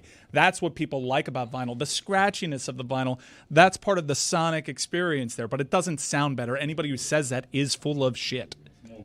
Put it on the poll, please, at Le Batard Show. Does the record player make the music sound better? You're going to lose on public opinion. You guys may actually be right I have factually. records, Dan. I have records. I got a But bunch of records. you may be right factually, but you don't think that poll's going to come back agreeing with you and Mike, do you? That poll for sure is going to come back with everyone saying that music does indeed sound better on a record It's player. impossible. I'm the biggest Jack White fan there is. He is largely responsible for the resurgence in vinyl, and Taylor Swift is too. But he's so full of shit when it comes to that stuff. He also tried to lie and tell us that he didn't have a cell phone until last year. Like, come on. Yeah, It is a weird thing where, like, people try to tell you, like, it sounds crisper on vinyl. No, it It's like, it might be the only technology in the history of mankind that peaked, 50 years ago, and we've gone downhill with more technology somehow. You ever listen to a song that you loved on headphones and you're like, wow, I didn't catch that part. Radiohead. What a wonder. Put it on the poll, please, at Le Batard Show as well, because I've got a handful of questions here. Getty took 57 photos of the Clemson-UNC game, and 23 of them were of Jordan Hudson. How many of during were that game. Steve Martin? You gave those numbers? Did Yes, you give that the exact- actual Yeah, numbers? you were Yeah, I listening, did, Dan. yeah. Dan. I wasn't I guess the listening. remaining My A couple bad. of Steve Martin pictures. He didn't have his Okay. cheaters on. All right, hold on a second. Let me do this here. Let me see. This is all.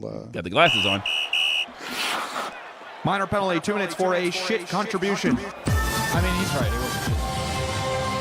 Well, this will allow us to talk about Bad Bunny in the Super Bowl. Finally. So this is not going to go Waiting the way for 2 that, weeks, Mike. Dan was. So, there was a take that was talked about back here in the back row when it came to the Super Bowl that I think is not yet it hasn't yet been explored by the mainstream media as it's become a culture war, unfairly so. And Bad Bunny in his SNL monologue said, you've got 4 months to learn Spanish. And Billy mentioned something to me off air that I don't think people are really considering about this. I saw a tweet that was very one-sided, and you could guess which side of the aisle it was on, where it was saying, I speak Spanish. I still don't know what the hell Bad Bunny's saying. I don't know what he's saying at all. And look, they also said Bad Bunny's music is bad, which I don't agree with. Categorically false. I like Bad Bunny's music. However, a little bit of a mumbler, if we're going to be honest, sometimes. Which is like, that's a style that's fine. It's still good music, but there are sometimes it's a little confusing as to what. I've seen people on TikTok who are like, I'm Puerto Rican and I don't know what he's saying. Yeah. And it's like, okay, that makes sense. It's like Bjork. It's like Siguro. You Like just it's know just an invented language. Exactly right. Yeah. It's the vibes. I don't know what you're saying. It's the vibes. You don't have to worry about what he's saying. Yeah. Just pick up the vibes. It's a beachy vibe. It's this vibe. It's that vibe. Let's hang out. Let's listen to Bad Bunny. It's just a good beat. We'll shake our hips. We're vibing. Remember Gangnam Style? I didn't know what the hell Psy was saying. No one did. Yeah, people were singing it. What does Gangnam Style even mean? I don't know. But people liked it. It was fun. The style of Gangnam. Have you seen him get shot out of that like tube thing? Yeah, that's crazy. I love that video. What if he moves slightly to one side and he like gets hits his hit, right? shoulder Yeah. like on the Gets bottom of the clipped. stage? Yeah, that'd be bad. He gets shot up like 20 feet in the air. Yeah. Like he flew. Yeah. And just look at the recent people that have performed at halftime. I don't know what Rihanna's saying either. I don't like the large complaint from the last halftime show was I don't know what he's saying. I can't understand it. That's every Super Bowl halftime. Yeah. Like I was singing the wrong lyrics to Phil Collins songs for 40 friggin' years.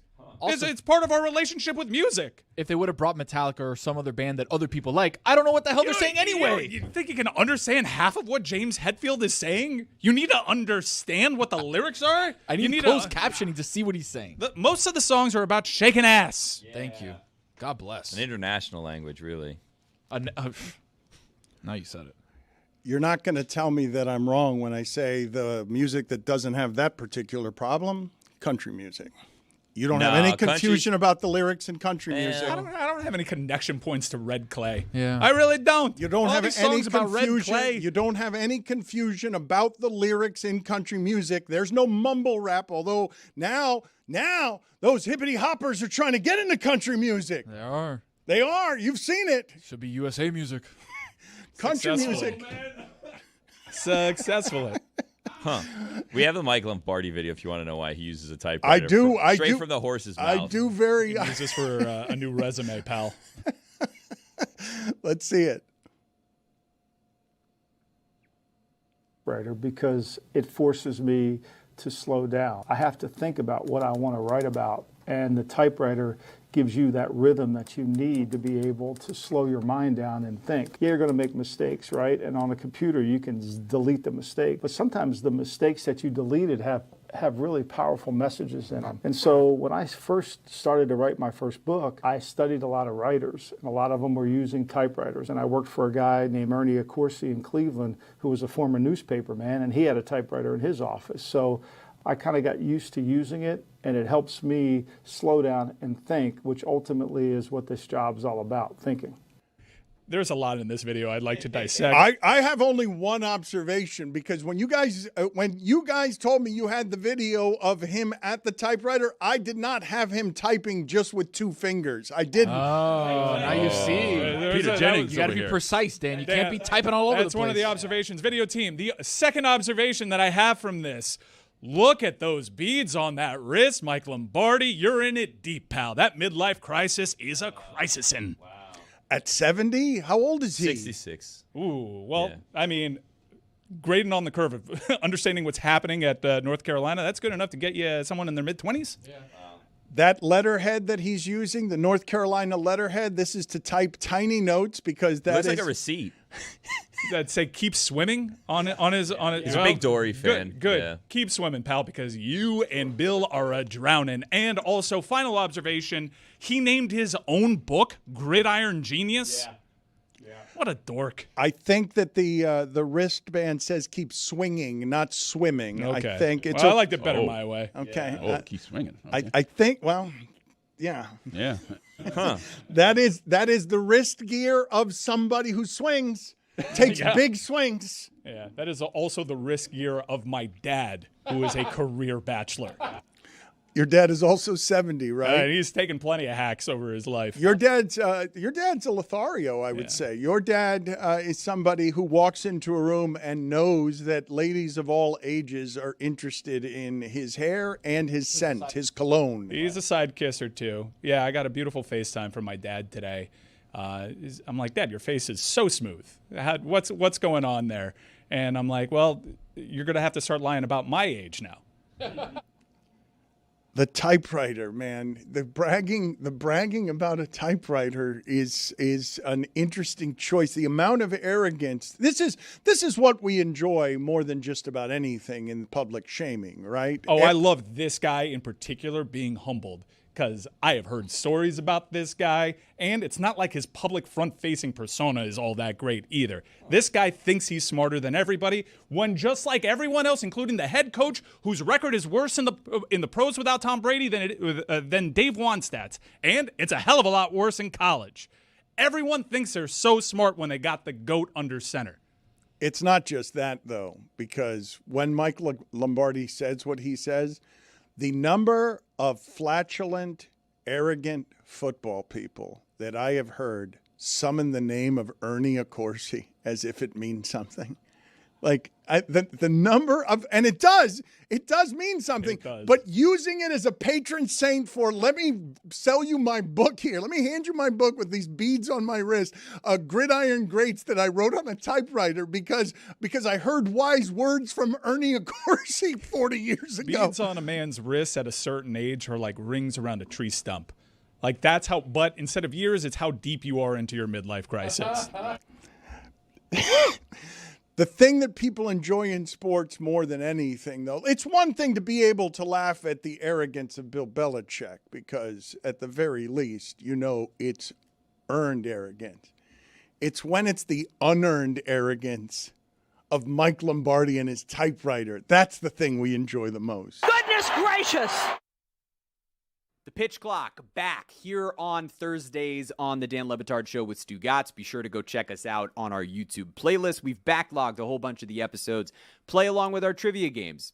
Tell us what your results are. It's been really fun having folks tweet at us or DM me on Instagram saying like, hey, here's what I got as we played along. This week, we will have more playoff fun from about 20, 25 years ago between Chris Cody and myself, Ethan Badowski hosting us on that trivia, Adnan Verk joining me to talk about what has been an unbelievable week of Division Series baseball. The playoffs are really, truly incredible. Like, there's no better time in sports than right now when you get to watch playoff baseball and those other sports that don't matter, because this is the Pitch Clock, where you can find all of the baseball you need here on the Dan Le Batard Show. So go check us out on the Le Batard Show YouTube page and listen to this wherever it is within the podcast. Go baseball.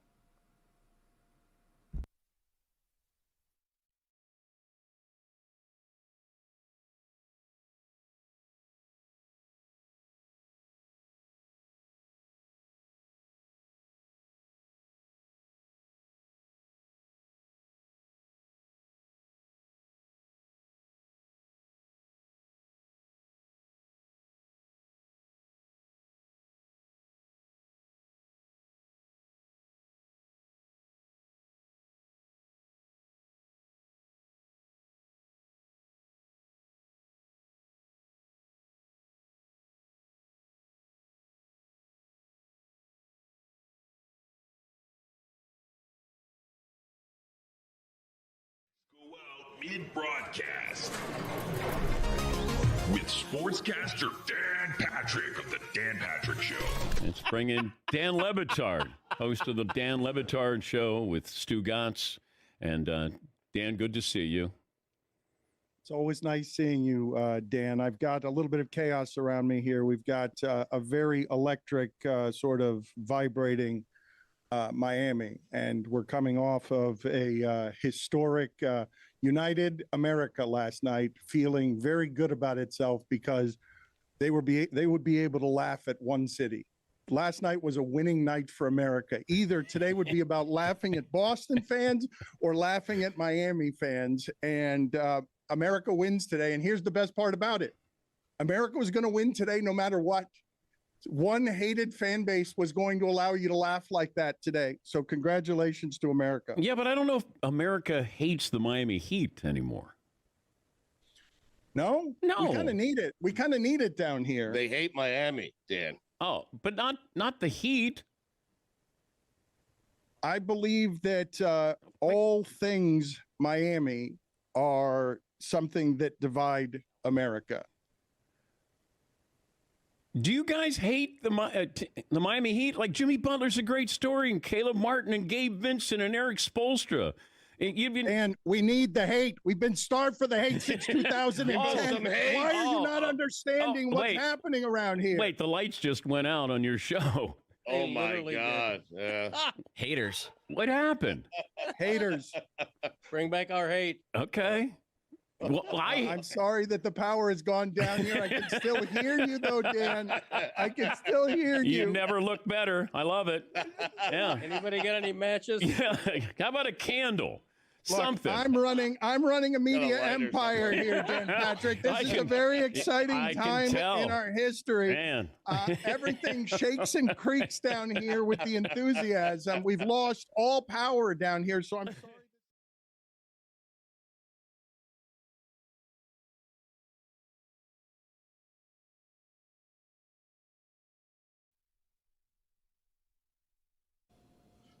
We're going to do the bucket here in a little bit, and I'd like to involve the Kid Mero in our bucket of punishments, have him involved in the football picks, and have him have to be punished by costume or something else if he loses when we go to the bucket. At the end of this, we're going to do Refran del Dia with him. I don't know why he's so proudly Yankee today. He's still got Derek. Yeah. He's got, don't me. You got Derek Jeter behind you. The captain is ashamed of what happened to the Yankees. Worst postseason ERA ever in the history of baseball, our most historic game, because Vladimir Guerrero clubbed you guys and in a way that's like truly embarrassing. But before we get to that, before we get to Refran del Dia, can you tell me whether or not your kissing greeting has been neutered by the pandemic and the modern age? Can you walk up by way of Hispanic greeting and still just kiss somebody entering, or do you have more trepidation about that than you used to because of where we are today? No, damn, you just sparked that in my brain. I did not even think about that. Like, I have been operating like a Latino male, you know what I'm saying? Dominicano soy. Ya tuve. I've been operating that since I was exited the womb. So I'm kissing every titi that I come across. Like, it has not changed. You know what I'm saying? Like, my approach is still the same. I still do the dap, come in for the hug. If you resist, you're not a dap hugger, that's cool. We just stop it at the dap. You know what I'm saying? But like titis and tios and tias and like elders, I'm like, mi doña. You know what I'm saying? Like, no, ¿cómo estamos? You know what I'm saying? Like, very, keep it tradition. Not elders though, Miro. Like I was talking more so before, like I'm Cuban, but I don't know what's appropriate to say hello to someone when it's not, specifically like in professional settings. Like there's a conflict. You grow up in a Cuban community, everyone's Cuban. You're like, okay, you kiss everybody hello, and then you get out of the bubble into the real world. And it's like, oh, you don't just go up and kiss people. Like that is weird. Listen. So context matters. Yes, you don't want to be Cuomo. You know what I'm saying? Where you just be like, hey, I'm not a weird guy. I'm just Italian. It's a cultural thing. That's what we do. We just kiss people on the mouth. We touch their cans a little bit. That's what we do. We're just Italian. It's traditional. No, do not do that. Do not do that. So yes, thank you for the visual aid on the touching of the cans, by the way. Some people don't know, Dan. Some people don't know. Sometimes you gotta test, see what's up with them. It's like Tom Brady with the football. So you gotta check the PSI on the kids. Anyway, having that context, like I said, context is important. In a professional setting, nah, you don't just jump out and kiss somebody. Even though he's not saying professional, though, he's just saying someone outside of culture. By way of greeting, you're meaning someone. It's like it really is like game time decision. You know what I'm saying? It's like a bang bang play. Like, you know what I'm saying? Like if you feel the energy and they are a kiss receiver and you're a kiss giver, and you just feel it. You know, you can feel it. Like, it's the same thing with the dap hug combo. Like, what if somebody resists the dap? There's a lot of guys. Listen, I'm in Jersey now, y'all, and like, there's a lot of guys that I coach with that do the dap hug combo and they bring it in, and a lot of them are members of law enforcement, and they give me like a firm, like they stop the dap, they interrupt the dap and turn it into like a regular, like, like, hey, buddy, handshake, because they're not even trying to do the dap, because they're cops. So there's an energy in greeting somebody that you feel automatically. So if they're a kisser, hugger, dapper, you know what I'm saying? Like the karate, like real quick, like, yo, what's up, bro? Like, or if they're like hey, how are you, buddy?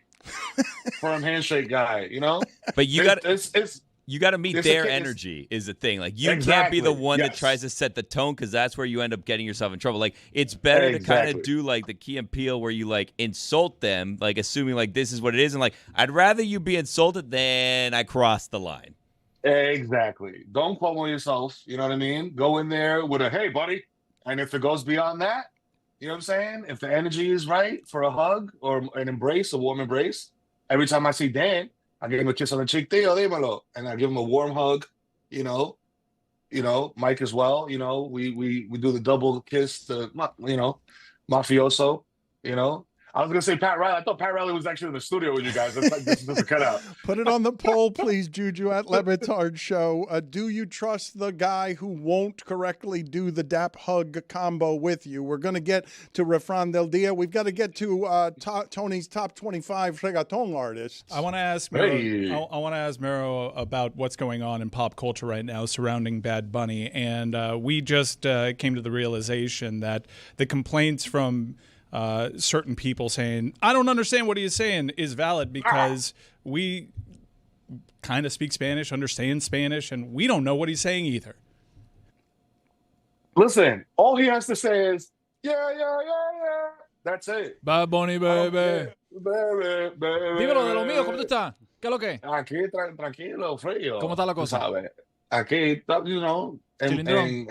de luto, pero estamos aquí. Okay. You know what I'm saying? Like, we good. No, I know. I can tell. What do you make of the reaction, though? Because he's a very popular pick with people who are monitoring popularity, but there is Fox out there, and a whole lot of people are mad about Bad Bunny being the halftime show.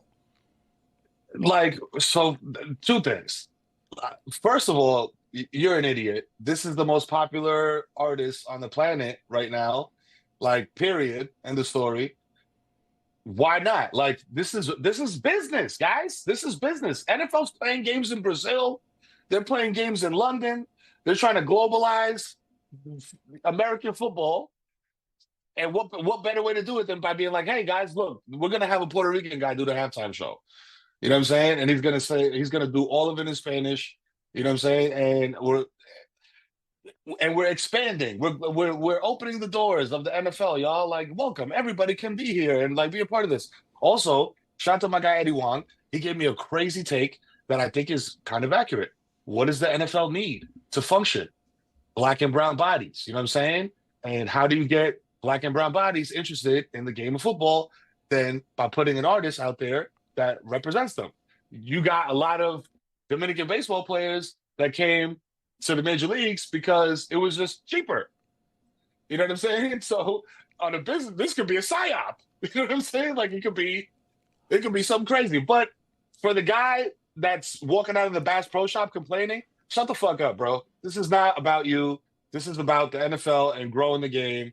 And what better way to grow the game than having the literal most popular international artist? You keep doing that. You keep doing that. You're biased, okay? Taylor Swift is bigger. Stop, Dan. Stop that. Taylor Swift is bigger than Bad Bunny. Dan, he doesn't get it. He doesn't get it.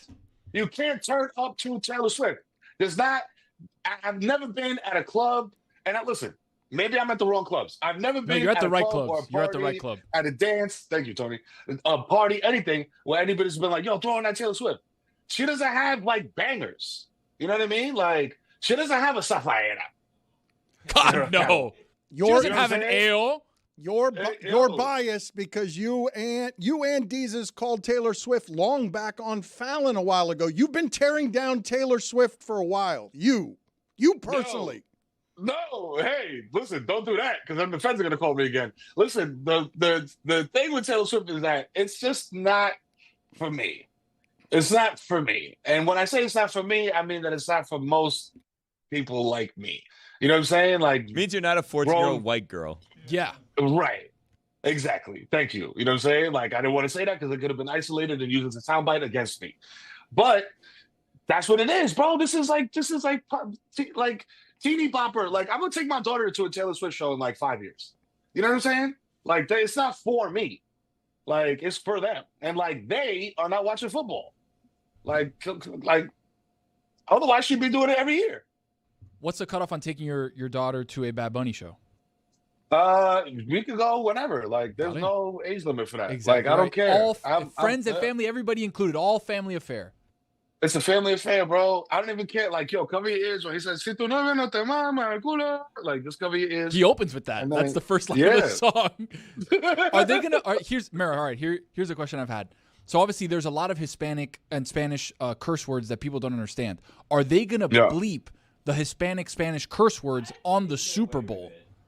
Hopefully not. Hopefully, the NFL is so American and so like Anglo that they're like, yeah, whatever. He's just saying, you know how they sometimes did it last time when it was just like singing in non-English? Yes. Like speaking in non-English? Just do that and let him go crazy. One of my great joys growing up in Miami is that the FCC doesn't listen to Spanish radio because they don't understand the words. So I'm like, how the hell are they getting away with all of this? And it's just because it's a different language. Cojones somewhere? No, it's not a stray cojones. No, it's there. No one's governing Spanish language radio. There is no governance of It's it. awesome. It is unbelievable. You can say whatever. No, it is. There is nobody who understands what's being said on Spanish language radio, governing Spanish language radio. Spanish curses are different, though, than like English curse. I know that that's like a ridiculous thing to say, but like in Spanish, you don't get as easily offended by like coñazo. Yeah, all like of a sudden by you're like, profanities is like, and also like a curse word could also mean something like this is really endearing, actually. You know what I mean? So like, it's hard to be offended by something that's also a compliment half the time. Culito. That's what I'm saying. Also, the ito, the ito suffix makes everything like less offensive. Softens it. Like, yeah, it softens the blow. You know what I'm saying? And like also like Spanish is like a romance language. So you can say something like coño, and it lands different. You know what I'm saying? Then we'd be like, fuck. Again, it's You know just what I'm saying? because the There's something more FCC jarring. doesn't have anybody who knows what the words are that are being said. Like, I mean, what are you doing here? You like want censorship? No. You want them to start No, saying like, what's going on here? You man? think Mike Lombardi and his typewriter are going to learn Spanish in order to govern me? Dan. Dan's pro FCC. This is crazy. Wow. Yo.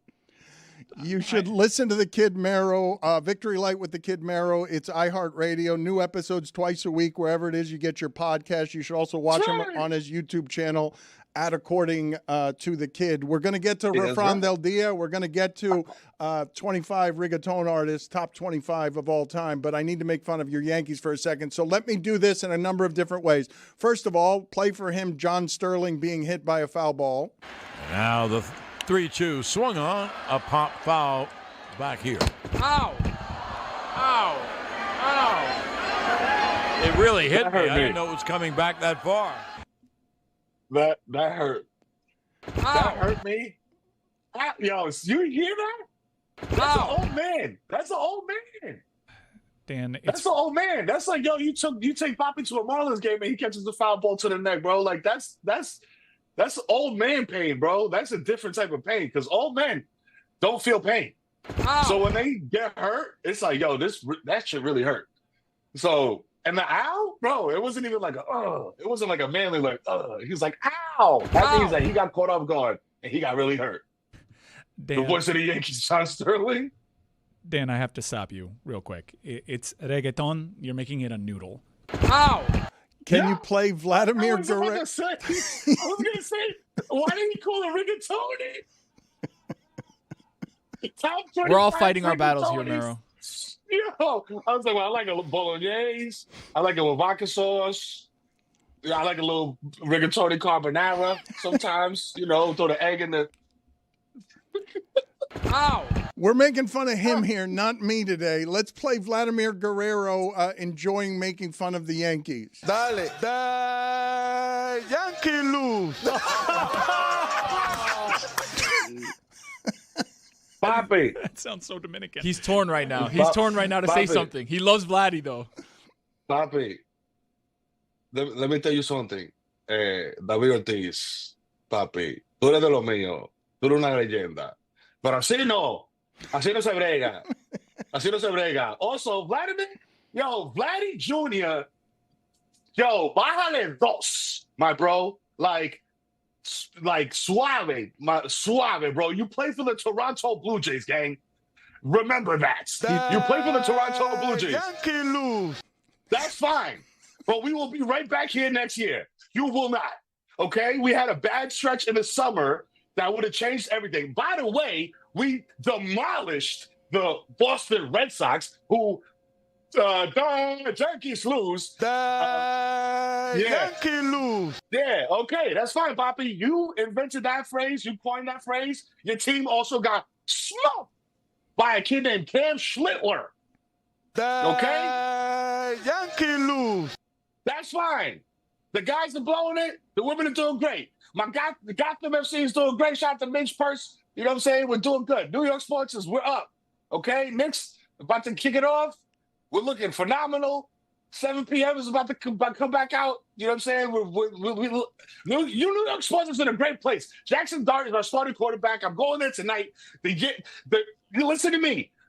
Who y'all got? DraftKings? Who's your DraftKings? It's only DraftKings. DraftKings is the only thing that matters. DraftKings. Everybody that's putting a bet in tonight. 24-21 New York Giants over the Philadelphia Eagles tonight, Thursday night. I'm in the building. Lose. He knows so little English. Yeah. He knows what he needs to know. Yankee lose. That is the perfect accent from someone who basically doesn't know very much English, but knows how to make fun of the Yankees in English. That's it. Yankee lose. You know when people are like, "Yo, do you speak Spanish?" And they're like, "Yeah, I know some bad words." Like that's Poppy with English. Like he's like, "Yo, do you speak English?" He's like, "Yeah, I know how to make slander the Yankees." Yankee lose. The great part about that sound is that there's no S's on either Yankee or loses. Yankees lose, there's nothing. Yankee lose. No S's. Yankee lose. Yankee lose. The Yankee lose. The Yankee look at me, Louie. The Yankee lose. No That's S's. look at me, Louie, right there. Someone That's talking about Lou look at me, Gehrig. Louie. Someone talking about Lou Gehrig in the 1960s. The Yankee Lou Gehrig disease. What? He doesn't know enough English to put the S at the end of Yankees, or everything is a Z in there. He doesn't have the English facility to say this correctly. Let me tell you something. This is important. This is an important fact to know about Dominicans. Dominicans don't believe in S's. In Spanish or in English, we do not believe in the letter S. The letter S does not exist for us in Spanish or in English. The Yankee Lou? The Yankee lose. Quítame esta vaina de ahí. Let's play the Toronto manager. Do you know his name, Maro? Do you know John Schneider's name? Schneider. Here's Schneider making fun of your Yankee Lou. Every single one of you in bullpen game, Nathan Lucas, Miles Straw, all you it takes everybody every day. Start spreading the news, bitches. We're going! The Yankee lose. You know what? Listen, I'm truly unbothered by this. But what bothers me is that every other fan base makes it, this is your championship. I said this about the Pacers, bro. Like, this is your championship, bro. Like, beating New York is your championship for every fan base across America. It's sad. Have pride in your own teams, guys. Have pride in winning and just winning. Like, yo, we're going to the ALCS, something we haven't done in that long because we suck. We're the Toronto Blue Jays. We absolutely suck. Vladimir Guerrero is wasting his career playing here. We're not going to win anything of any. You know what I'm saying? We're not going to win a ring. You're not going to do that. You're not going to win a World Series. Have fun. Enjoy it. Enjoy beating the Yankees. You know what I'm saying? Who brought in Camilo Doval. You know what I'm saying? And you know, to shore up the bullpen. You know what I'm saying? Like, hey, enjoy. You know what I'm saying? Because you know what? It's never going to happen again. It's never going to happen again. How does baseball keep getting away with this, where you have a champagne celebration just for we got out of the second round? Like, this is the dumbest thing. Outside of the Minnesota Timberwolves at one time, I don't see any other professional North American sports behave this way for just merely advancing past the first round. It's because baseball is such a slog. The entire season there's 1,035 games, and you're playing every single day. You're flying to Detroit 20 times a year. So it's just like, you know, like when it's over, you're like, yeah. You know what I'm saying? Like, yo, it's almost over. I think they're not celebrating the fact that they made it to the next step. They're celebrating the fact that they're closer to the end. You know what I'm saying? That's what I think. Mero, Complex came out with the top 25 reggaeton artists of all time. I'm not going to give all Complex? 25. Reggaeton. There you go. You know. All right, I'm going to give you I think I agree with the top 10. I'll give you the top 10 in a second. But from the notables from the top 25, 23, De La Ghetto. A little low for me, but that's fine. A little low, but there's some OGs in this like back half. Ñengo Flow at 22. Okay. Nicky Jam at 18, which I thought was a little low as well. Yeah, he probably should be top 10. Hector y Tito at 17. Yeah, I know.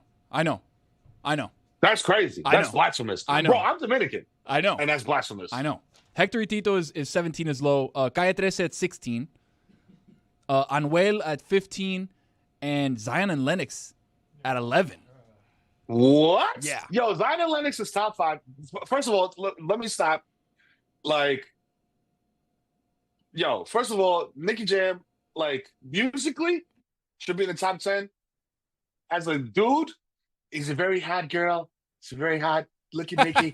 So hot. She's so hot. Nicky Jam. That's probably what bumped them down. But listen, if you were a reggaeton duo and you had an ampersand in your name, you're in the top 10. It was hot. Whatever it was hot. Zion and Lennox, Alexi Fido. Not even on the list. Not on the list. All right, well, hold on. Come up with your own top 5 list. He'll give us his top 10 here, or the list's top 10, but let's do yours off the top of your head. You're going to go 5, 4, 3, 2, 1, and let's see how close your list is to Tony's list. No LLI, just give us number 5 from you. Number 5, Joely Randy. Okay. Number 4, Arcángel. Number 3, Daddy Yankee. Number 2, Don Omar. And number 1, Tego Calderón. Wow, a lot of people omitted from that top 5. Make the list. Okay, so Joely Randy is at 12 in the complex list. We'll start with 11. So 11 is Zion Lennox, and then 10 is Karol G. Oh, okay, shout out to Karol G. 10 feels high, She's especially with all the headlining legends. Coachella right now. Okay. If you're going to put, that needs to be Ivy Queen in there. Okay, hold on. Why Ivy Queen? Hold on. Number 9. Legend. Number The 9 we Little have Kim. Arcángel. Number 9. Oh, okay, good. I like Arcángel. He probably should be a little lower. Number 8, Ivy Queen. Okay. Okay, I'll take it. Number 7, Ozuna. Oh! Which I think was a little low, right? It's a little high, but a little low. Whichever way you're looking at it, I think he should be further. I think he should be further back in the list if you're talking about. I think it's recency bias with Ozuna. Agreed. You know what I'm saying? Number 6, J Balvin.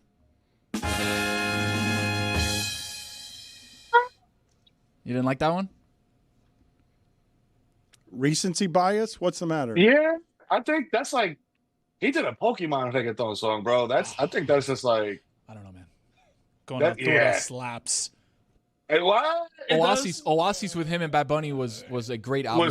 Fire. But that's like That's saying like Bad Bunny doing a lot of the heavy lifting. Alex, Thank you. I know ball, buddy. I know ball. Where's Enfasis? Benito carried on Oasis. Where's Enfasis? We need Lento. Not on the list. All right, starting off at number 5, Tego Calderon. So at least a top 5 for Tego. Legend. Number 4. The Rock Kim of reggaeton. Yes. Number 4, Don Omar. Yeah, good. We're good. We're going good. You like that. like Don at 4? Yeah. Somebody at Complex got a Puerto Rican titi. That's they got some help here. Yeah, they got some help. They got a titi that was at Club Exit in 1999. Wow. You know what I'm saying? The heydays. They would have heard this next duo. Number 3, Wisin y Yandel at number 3. They had a run. They had a crazy run. I was going back into the Wikipedia and look at some of their discography. They had a massive run of banger after banger after banger afher banger. Massive. You hear me? Rakata. Rakata. Come on, bro. Oh my God, bro. Number Yo, 2. come on. Number 2, DY. Toby and Zach. Oh, of course, come on. You didn't have Daddy. You didn't have Daddy in your top 5. Yeah, because it's like saying like Jay-Z is in your top 5 rappers, it's or like OG. Biggie. It's too OG to even. It's too OG. It's like, if I was, it's like being like, yo, DJ Playero, like, bro, he started the whole thing, like, Number 1, biggest artist on the planet, Bad Bunny. You guys are already doing that? You guys are already doing that. You're 100%. saying he's the best there's ever been. 100%. Dan, there's nobody that has been able to put out 1, 2, 6 albums that every single one of them has been a banger with rarely a skip on it. No artist has been ever able to do something like that. Think of any rap artist, any rock band, any pop artist. Nobody has an album from top to bottom that has 0 skips. Bad Bunny has 6 of them. You know what I'm saying? Billy doesn't agree. I heard a stray what there. He's scared. That's fine. He doesn't have to. He's No, scared. I It's okay. you're gonna get so crushed for that. You're just How am I going gonna to get so artist crushed in for the that? history of music Nobody. has had more hits than Bad Bunny. Nobody. Is a wild. Nobody. Take. Well, Drake It's a Drake spicy has take. had more hits than Bad Bunny. That's factually so. Right? Quantifiable, yes. So, Billy, what happened? Michael Why are Jackson was pretty big in his time. Like, Michael Jackson was pretty big. You don't get it. You ever hear about this guy named Michael Jackson? Did a zombie song? Beatles. Some people like the Beatles. Maybe not for you. But Not for like, me. Definitely not for me. Yeah. Let's not stray. Listen. Let's not stray too far from why it is Mero is here, please. Yankee lose. We were having All right, fun. man. All right. You know what you'll never hear? The Marlins win. What? Hey, it's Marlin. Yankee lose. It's Marlin. Marlene, no S. Smiling. I think the Marlins have won as many championships as the Yankees this century. Like I think I have that right. Pretty close. The last 20 years, last the turn 15, of the century. last 15 years, maybe. I got to do some creative math to get there. Let's go last 24 Man, years. You're doing stat news math, man. Don't be like that. You're doing it within the last 2.5 years and weeks and months. Well, but don't do that. how about this though? We got one in 2009. 2009 is recent enough. Okay, there have now been 110 combined consecutive seasons, Rangers, Islanders, Knicks, Nets, Yankees, Mets, Jets, Giants, that New York hasn't won a championship since the Giants won the Super Bowl in 2012. Well, listen. That's being very misogynistic because we're not talking about the women and the women's games. The Liberty. You know what I'm saying? You're right. You know what I mean? You got We me on got the Gotham at 23, Liberty also, you know what I'm saying, cooking. Yeah. You know? So, let's give it, you know what I'm saying? Let's give You shout really out to got the me ladies. there. You did. You You know what cornered I'm me. saying? You made me forget about the Liberty. That's a bitch. You did. You really did corner me on that one. I thought I had you, and I did. I got exposed there. I'm embarrassed. Let's do Refran del Dia before we make everybody go to the bucket.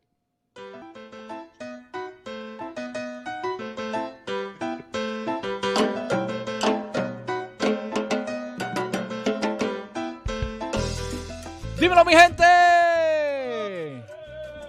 Thank you. The return of Refran del Dia. Hit it. Yeah, exactly right. We have the Kid Mero in the building. We've got me. We've got the wheel. Spin it.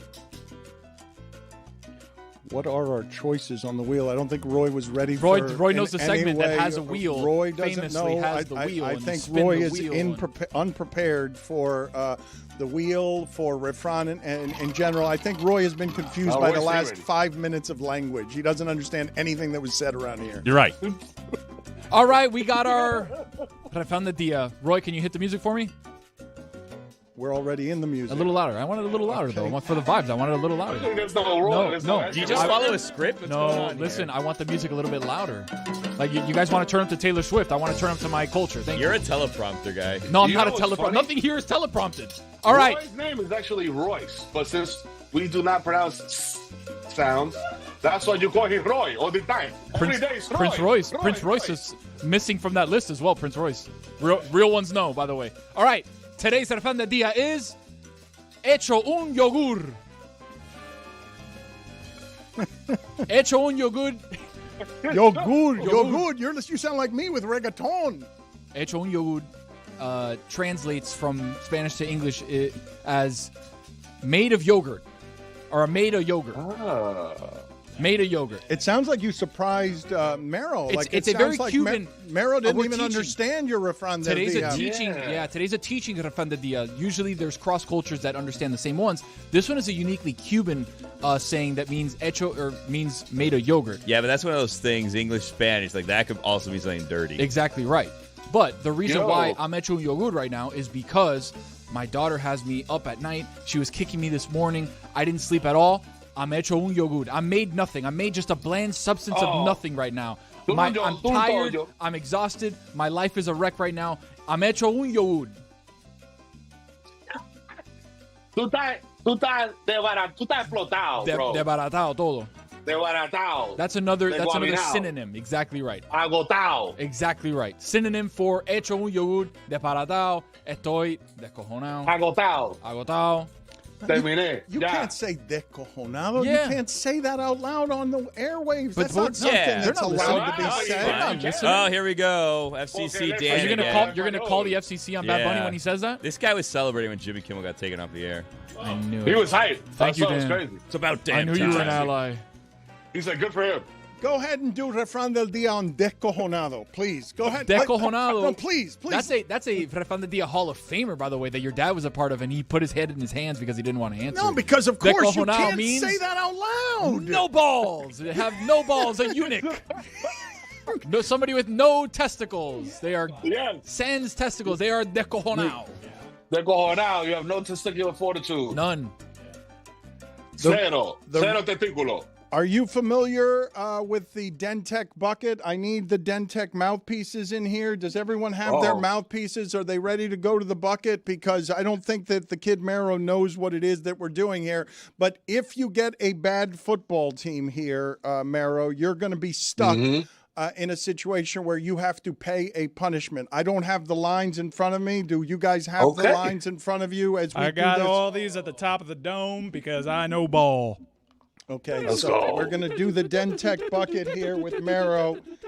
And let's see what we have here. You get to, let's give him the rules in a second on what it is that we're doing here because he's not done this with us, but he's going to have to pay a penalty here if he gets a losing team. You get one pick in the bucket, and if you don't like that pick, you get another pick, but the second pick stands. It's fairly self-explanatory.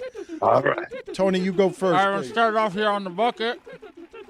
Sponsored by Dentec. We got the Carolina Panthers. You don't want that ever unless it's a bye. They are playing against the Cowboys. Yeah, I'm gonna Cowboys put are that 3-point back. favorites. Yeah, I'm gonna put that. You're going back. to put that one? Yeah, okay. Yeah, Cowboys are gonna roll them.